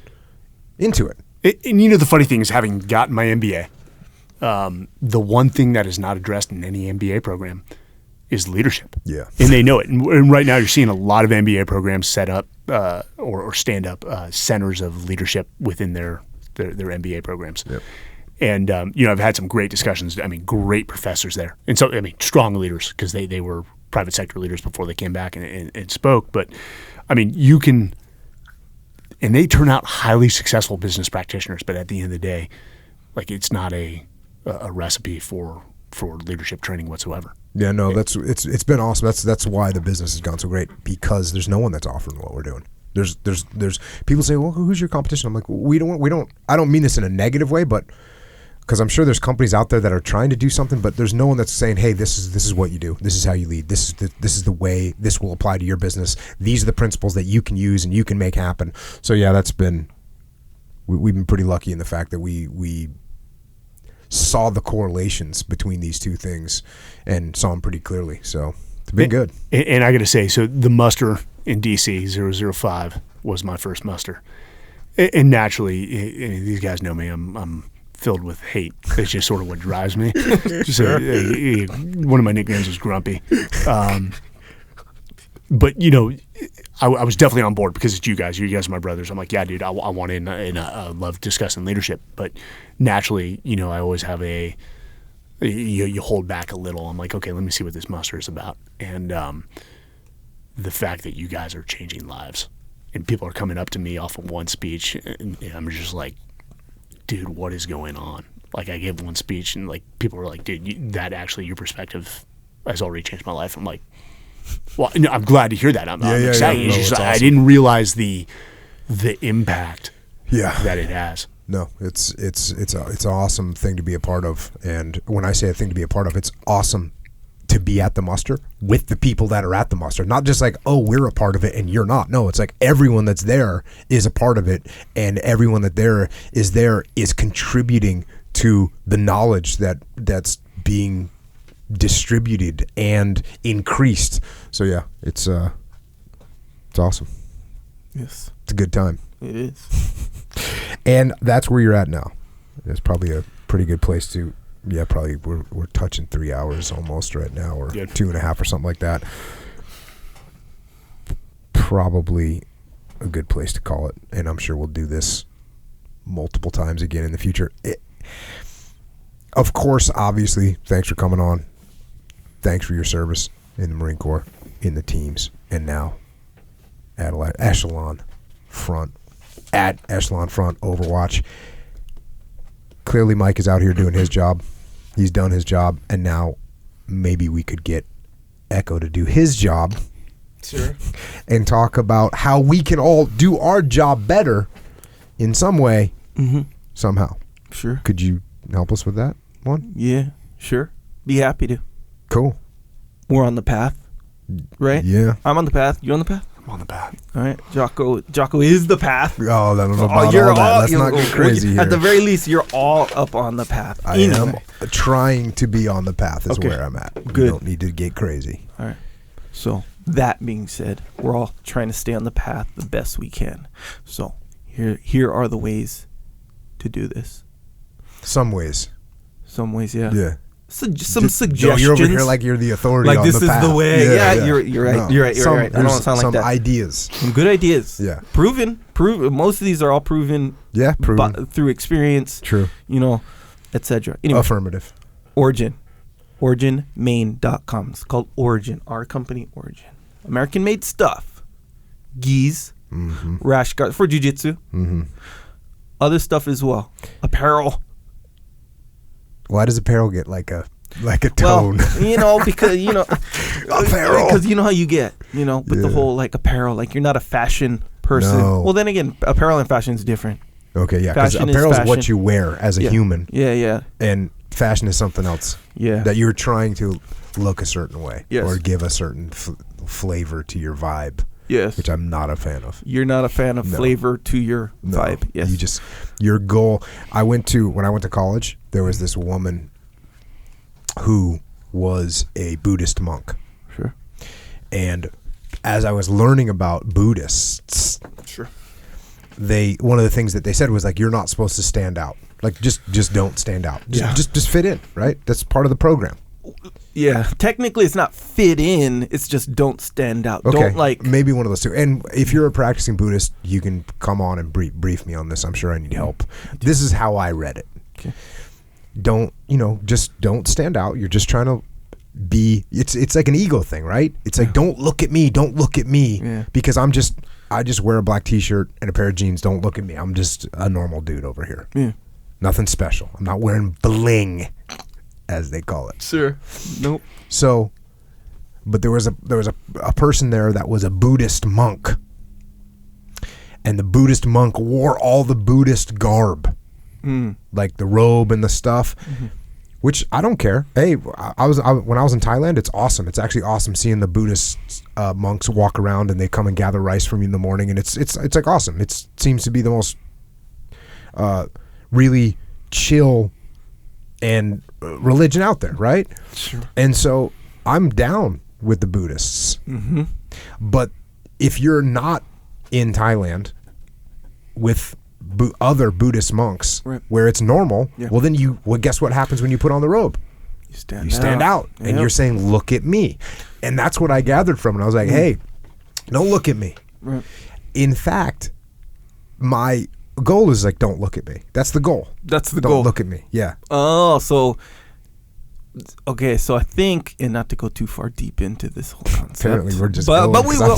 We're here. Hey, you brought it up. True. So it's less about, because when the Buddhist puts on his garb, regardless of where he or she is, when they put on the garb, that's just the garb kind of thing. It's not regardless of where he or she is, because check it out. If you're in Thailand and you put on the normal monk outfit, sure, you look normal. Yes. If you're in a university where everyone's dressed in Western clothing, shorts, T-shirts, and you put on the garb, then guess what? You don't look normal. Right. You stand out. Yeah. And it almost says look at me. Yeah. Because the true, in my opinion, like if you really wanted to attain that level of ego-less enlightenment, then you just be dressing like the normal people dress, nothing more, nothing less, just right down the middle. Right, but don't look at me. Right. I'm just over here doing what I'm doing. But I think, and I don't know, but I think it's possible that it's less about the result of them standing out and more about the effort or lack of effort or no effort made to stand out, because that's what it is. Buddhist is like you can't be attached to like your personal thing. It's that's like you, what I'm it's saying, the way. though. So if you're used to putting on the garb every day, that's just how. Oh, I see. Then I'm what like, you're hey, saying. I put this on. You guys, I can stand out or not stand out. I'm focused I'm on just over here my doing what way. I'm Yeah, doing. it has to do with the intention. Okay, well, that's cool. I'll change my attitude towards the monk that I went to college with. See, that's why he's the what do you call it? The leader, seemingly, because he just open mind, man. See that? Well, anyway, how can Origin Maine help us stay on the path? That's why. If you order something from Origin Maine, you could order something that is neon green that Pete Roberts designed. Yeah, those spats are have neon green. Or you could order something that's just black or black and gray, which is very low profile. Low profile. The joggers are low profile looking as far as the colors and whatnot, but they're joggers. It's kind of hip. That's the thing right now. Joggers. I got a few of them. Most comfortable joggers in the world, by the way. Proven by experts. Anyway, how can it keep us on the path? Okay, you do jiu-jitsu. You want to stick with jiu-jitsu, you need a new gi. Boom. Best gi. Made in America, by the way. See, same thing. This is another question that comes up all the time is, should I wear the white gi, the black gi, or the blue gi? Yeah. In my Buddhist mind, it was always, look, the white gi is just the plain gi. That's it. You just wear the plain white gi. That's the way it is. Mm-hmm. I always only wore the white gi. Guess what I got now? Black gi. I got a black gi. Guess what? It doesn't matter anymore because everybody wears all kinds of different colored gis. Well, they wear white, blue, or black, right? It no longer is a thing to wear. It used to be like if you wore a black gi, you're like, hey, look at me. Everyone was look at me. Right now, no one cares what color because there's a lot of those different colors in circulation. So whereas a year ago, I'm saying only a year ago, I would have been like, hey, listen, you need to just stick with the white gi. That's just how. Right. Now, the mind has been opened. If you want to get a black gi, if that's the one that is what you're into, get a black one. Yeah, or the blue one. Or the blue one. Or the green. Or the, not bright green, not neon green. The neon green, just for clarification purposes, neon green was one of the colors that are in the spats, which are compression pants. Yeah. For stuff. So anyway, stay on the path. Get a new gi, continue or start jiu-jitsu. Boom, path. That's right on the path. Right in the middle of the path too, by the way. It's not, you're not veering off the jiu-jitsu is part of the path. Also, when I say joggers, sure, yes, they're comfortable. I get it. There's no growth in the comfort zone, whatever. But good point. When you're jogging, getting after it, running, doing these things, you want to put on sweatpants, right, so to speak, and you put on some comfortable Made in America Origin joggers, bro, you're still on the path big time. Okay. Huge time, actually. Fair enough. There you go. Boom. So there is growth in the comfort zone in a certain small, exceptional capacity. If we talk any more about clothing, I will be entering. Look at him. He's outside of his comfort zone. Yeah, I'll be entering the fashion area. Yes. Like where I'll have to be like, okay, wait. If we talk about clothing, see, even by me saying like wear this and don't wear that, that's me getting in the zone that I shouldn't be in. Which is, I'm not going to go there. I'm done. Talk about supplements. I agree. Cool. Supplements. Okay. So, Mike, remember supplements, right? When you're young. Take them all. Yeah, right. Whatever's going to throw on the muscle. Exactly. Yeah, absolutely. You're right. See, I'm glad Mike's here. We can talk about this stuff. We can talk about it even more. So me too. Bro, what? Give me the what? The protein powder. Faster. The BC, stronger. Better in every single way. Lift more weights. Be more bigger more supplements. And less working out. And then smaller T-shirts. See, you understand. That's exactly. So, but we never thought about, hey, what about joint supplements? Like, when you're young, you're like, cool. Maybe for like older folks or something like this. And I get it. But nah, man, give me the protein powder. Give me the BCAAs, right? Mm-hmm. You got it. So, current, things always evolving. New information, better information, accurate information. Joint supplements are more important than protein powder supplements. I would agree.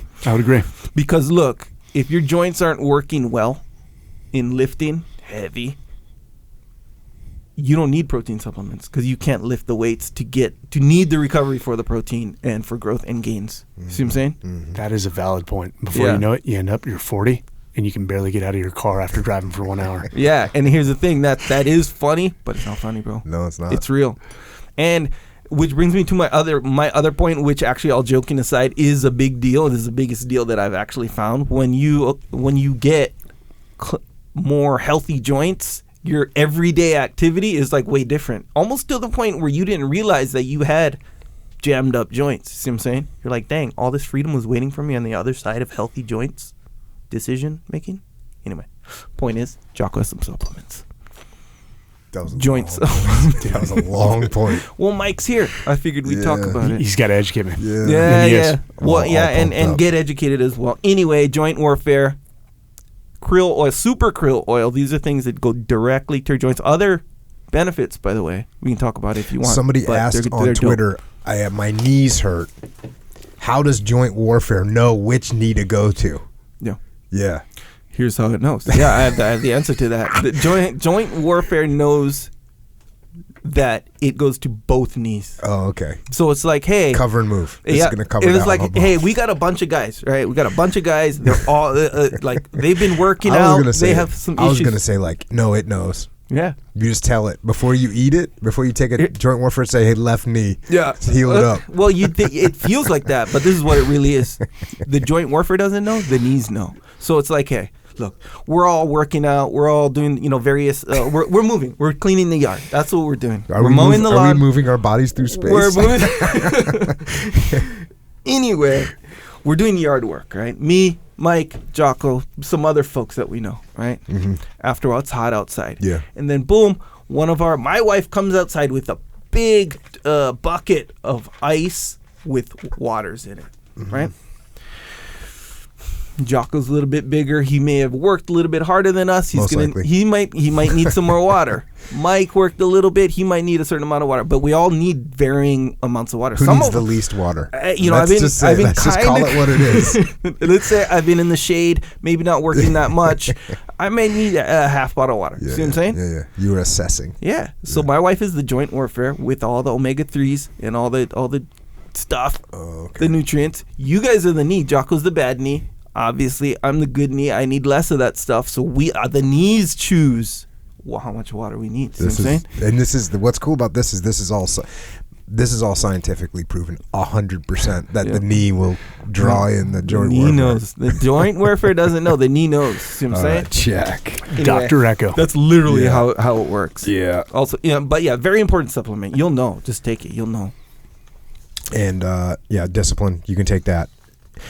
You might have seen the video that Echo Charles made about discipline.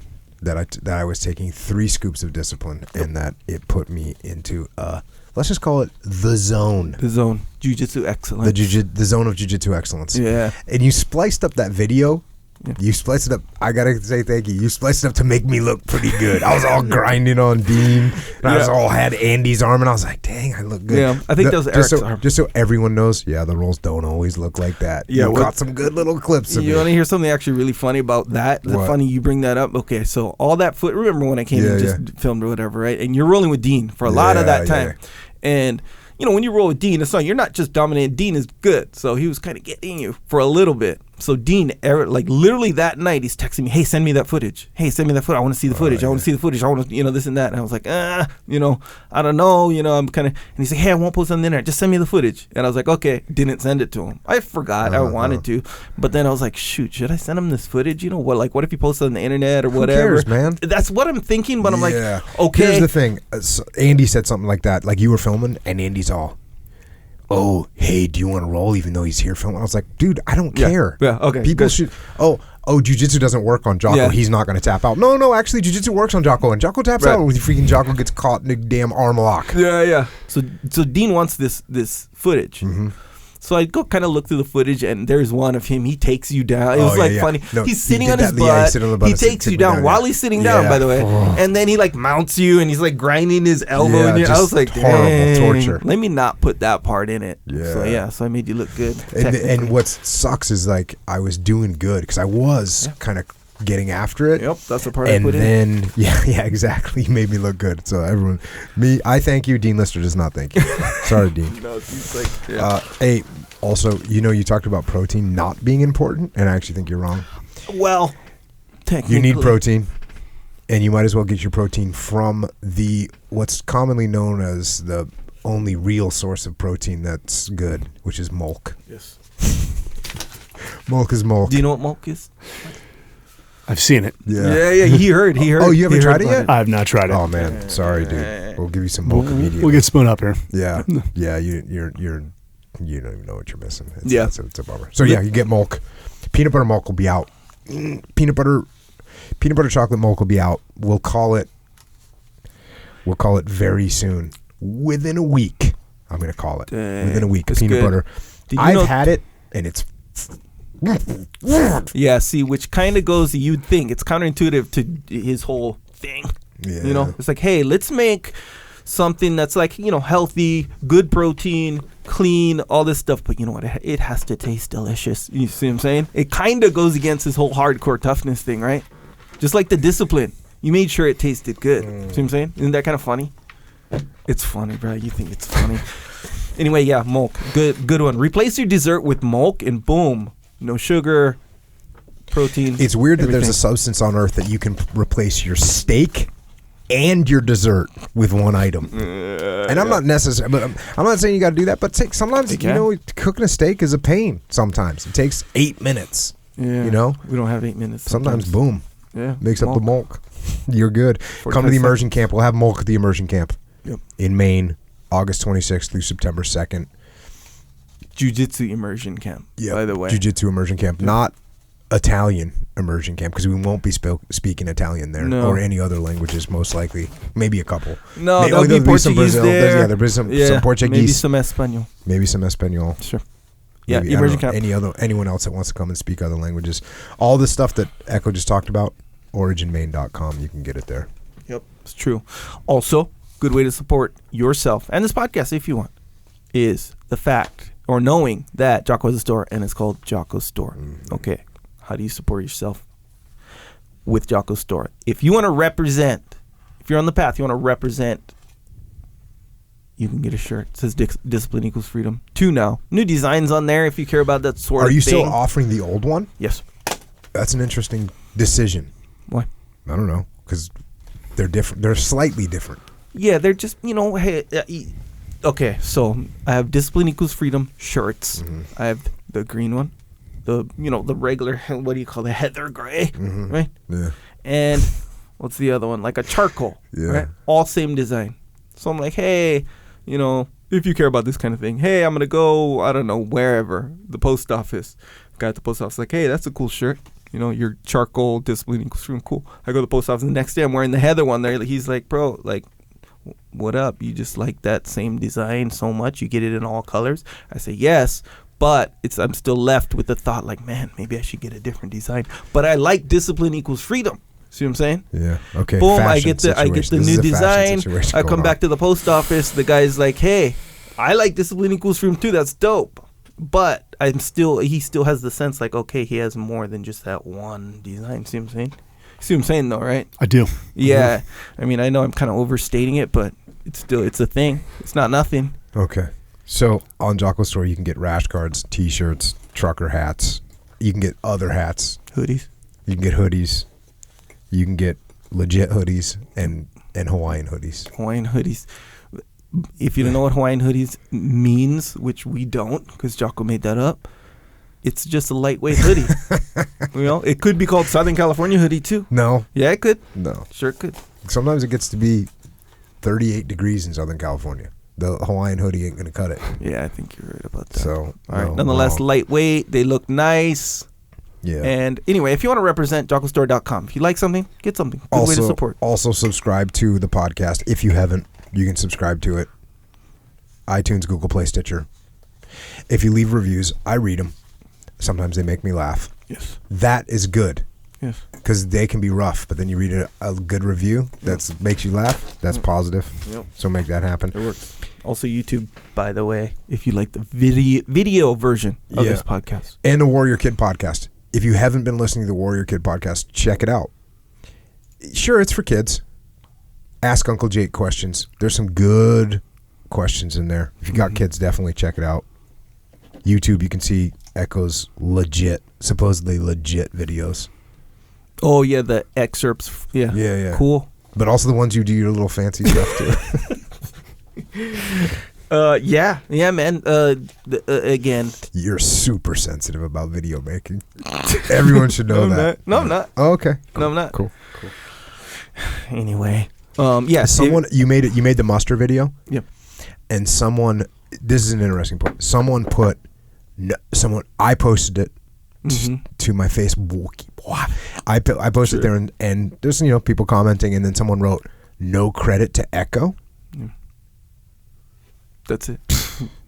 How about Echo he's doing his job and he's proud of it. Yeah, that's it. Doesn't want that kind of credit. Yeah, no credit.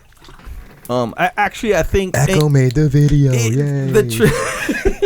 You did your job. Yeah, I know. You did what you're supposed to do. Good. Right. Congratulations. Good job. Well, I think technically too, in the spirit of just accuracy, I think most people kind of know that I made the video. Yeah. Like, because I just make the video. That's like the routine, right? That's what it seems like anyway. Check. All right. Yeah. Warrior Kid Podcast is dope. That's on YouTube as well, by the way. Also, if you want to vary up your workout, which I think is an important thing, but hey, people are people, and people are different. But if you want to vary up your workout, try some new stuff. Go to onit.com/Jocko. You get some new gear. Gear in all capacities, by the way. All the way down to socks. We have the club. It's a club. It's a heavy club, huh? I'm going to have to check this out. Yeah. No, the club that you picked up earlier. You were like, hey, are you going to do some juggling? This is for juggling? And you're like, oh, no, that's not for juggling. You'll kill somebody, and probably yourself. Yeah.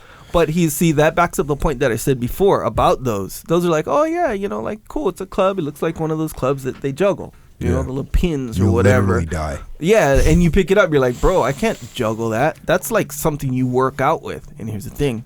Yeah, there's full workouts with that club, and there's varying weights or whatever. Anyway, you go to the website. You can see, what workouts to do. A lot of good info on there. Switch up your workout, man.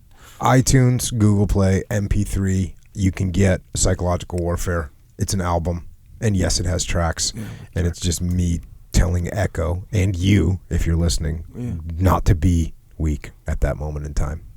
Yeah. No. It helps. It helps you not be weak. We're working on the second album. Well, I should say I'm compiling the thoughts for the second album, which seems like we've determined the working title at this point is All Your Excuses Are Lies. Yeah. Because that one seems to be hit home with me, with everyone. Jocko White Tea. You can get it on Amazon in Canada and in America. You can get dry tea, little tea bags that you brew, or you can get the can, which we're going to put all the big unhealthy energy drinks. We're going to put them out of business. Yeah. Yep. That's the prediction. Sure. Because why would you not drink Jocko White Tea? Why would you drink something that's going to kill you when you can drink something that's going to make you more healthy? Yeah, that's good. And it tastes better, and it makes you feel better. Do you have any answer to that? I don't have. That's right, because I'm right, and your attitude is wrong. Yeah. And books, if you're on Amazon, anyways, Way the Warrior Kid and Mark's Mission, and Discipline Equals Freedom Field Manual. If you want that on audio, it's not an Audible book. It's MP3, iTunes, Google Play, all that other stuff. Amazon. Extreme Ownership, which was written by me and my brother Leif Babin. It's about leadership. And we have a follow-on book to that called The Dichotomy of Leadership, which is coming out September 25th. And we're getting some feedback on it right now, and people are really stoked. Leif and I are definitely stoked on it. It's cool book to write. It's the it's the area that people have the most problems with. Yeah. How do you balance between being too much of a micromanager and being too loose? How do you manage communicating too much with the group and too little? How do you manage being too close to your people or too distant from your people? So all those little things, all those little balances that you have to figure out as a leader, they're in that book. Check it out. You can pre-order it anywhere. If you pre-order it, it's helpful because that way our publisher, who is, just not aware. They're not in the game. They're not listening to this. Actually, some of them aren't listening to this podcast. Right? Dang, bro. If they're listening to this podcast, they should be thinking, you know what? We need to print a bunch of these books. Don't miss out on the first edition. You don't want the second edition. You might end up with it if you don't order it. And speaking of which, for leadership training, if you've read the book, you need a little bit more inside your organization. Echelon Front, we solve problems through leadership. It's me, Leif Babin, JP Donnell, Dave Burke, Flynn Cochran, and now, as you have heard, my brother Mike Sarraille, Muster 006. Muster 006 in San Francisco, October 17th and 18th. Mike, you kind of talked about this, but you're feeling like the muster will have good impact on people. It most definitely is going to have impact on people. It's been shown. In just the 2 days I attended, I walked away. I came right back to Jordan. I'm like, I call her. I'm like, dude. She's like, don't call me dude. I'm like, dude. I'm blown away. In fact, the funny thing is, you remember there was a Green Beret that came. Yeah. And for the listeners, hey, there's strife. Rivalry between the communities, all for fun. Yep. But even he looked at me and he's like, dude, this is amazing. These guys are having an impact. And we are going to a very unique place, Silicon Valley, that is, without a doubt, one of the most innovative places. Sometimes lacks leadership. Has innovative products, but lacks leadership. So this is going to be magical. Well, it will be magical. Yeah. Well, that's one of the things. One of the reasons is because the companies we work with up in Silicon Valley, a lot of times they have the technical capacity. They're smart. They even have the business understanding. But the only thing that they need, especially once they start to grow, is they need better leadership. And so that's why the companies we work with up there, we know that they need this, and so that's why we're doing this one in San Francisco, October 17th and 18th. Come on out. You can register at extremeownership.com. You'll see that on this one. You'll see like a lot of people from the last one, because they'll like keep coming. You know what I mean? Yeah. Because not only the updates or whatever, but just like how you were saying earlier, where the more you learn something, then you go to the field. You practice, you don't practice, you perform, then you're like, oh, wait, okay, now other problems arise, you understand it. Oh, yeah, I saw this problem, now this other problem popped up. Yeah, because I see it differently now. Mm-hmm. I see it more fast. So, boom, I'm going back to the muster. Yeah. See what I'm saying? And then, boom, back to the field. So, you'll see people there every time. Boom, so getting updated. And I'm going to tell you this. So, out of 005, this police officer came up to me, or I should say Mountie. From Nova Scotia. It's like, hey, dude, I wanted you to come talk to my department. And then when he saw that I spoke with the Louisville, Kentucky, which are my boys' police department, Metro Police Department, he's like, hey, you need to come out. So we're coordinating. I get to go out to Nova Scotia because of 005. And that's awesome. How awesome. Hey, speaking of law enforcement, because of the popularity of the muster, and because there's usually law enforcement, military, border patrol, firefighters, paramedics, all first responders, basically people in uniform, they've been coming to all the musters, but we wanted to do one that's a little bit cheaper, focused on those types of jobs. So we're doing something in Dallas, Texas, September 21st. It's called the Roll Call. If you want it, it's the same registered at extremeownership.com. You got to be one of those. You got to be in one of those jobs to come to that. But that's going to be focused on that sort of dynamic leadership that you get into in those situations. So that's the Roll Call 001, September 21st. Of course, now one more thing to talk about: Echelon Front Overwatch, EF Overwatch. So check it out. Real simple to put this out. If you're a veteran and you're either in the military and you're getting ready to transition out of the military, soft support, combat pilots, if you're in that situation, go to efoverwatch.com. Or if you're a business that wants to bring this type of leadership into your team, then go to EF Overwatch, and you see there's real simple instruction to follow, and we'll proceed to move down the path of putting the best people in the best positions.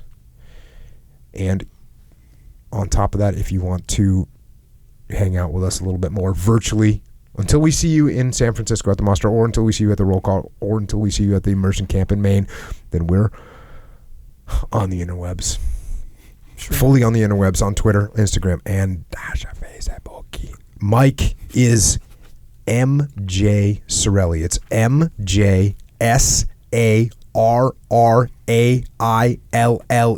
That's him on Twitter.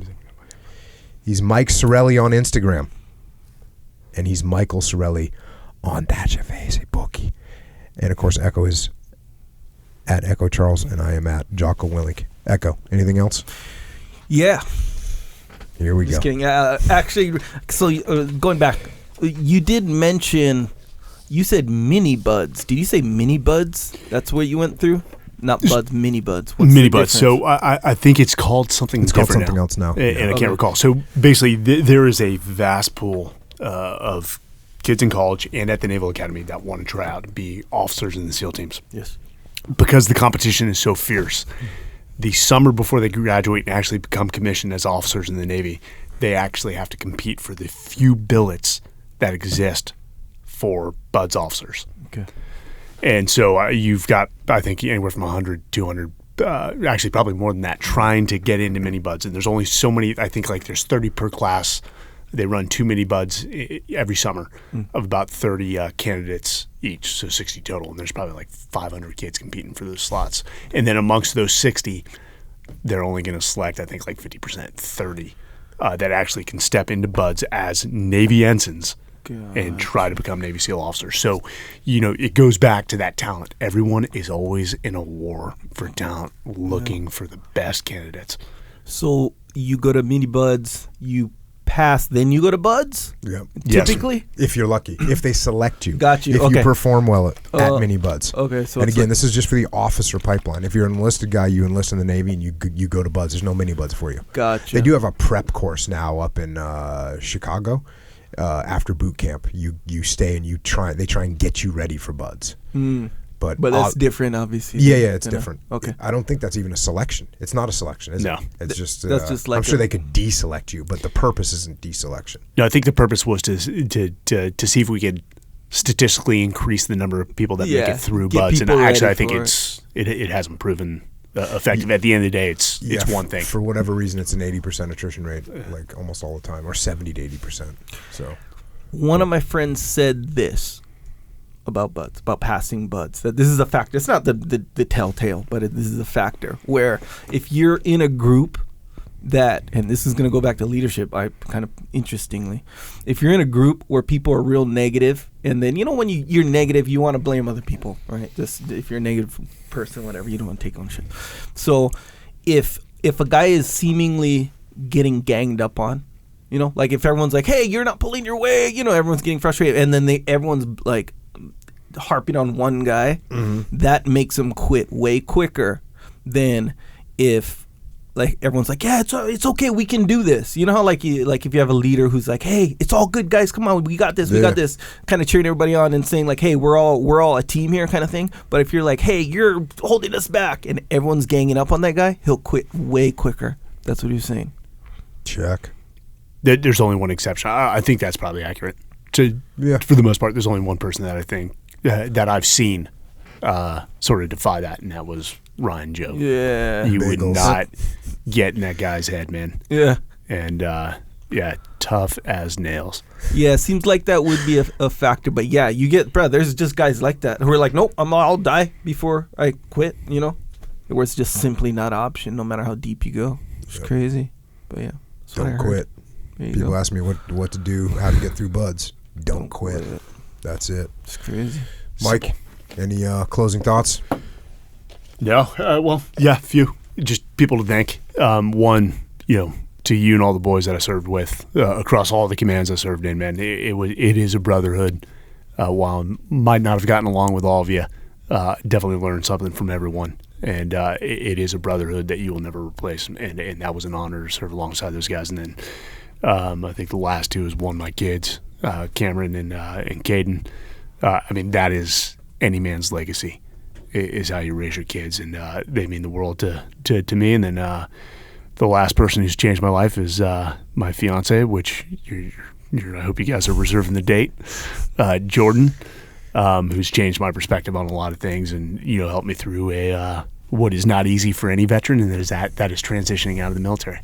And I'll tell you what, her positivity is infectious, and she calls me out on my, all the damn time. She's younger than me, and it's a hit to the ego. So thanks to that entire group, and love you guys. Awesome, man.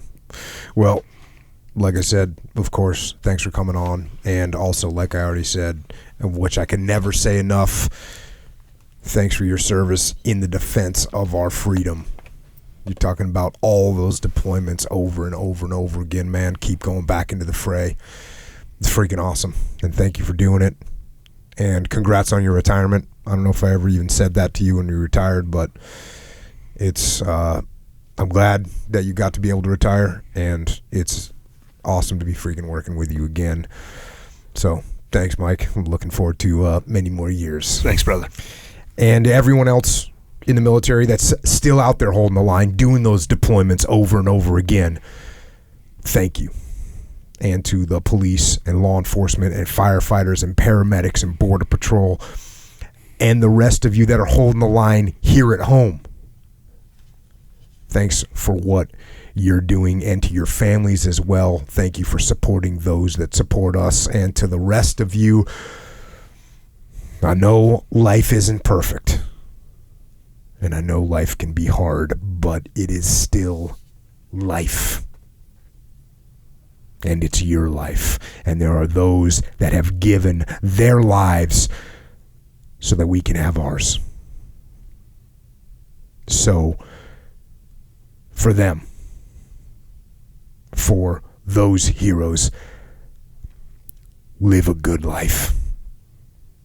Live the best life you can by going out there every single day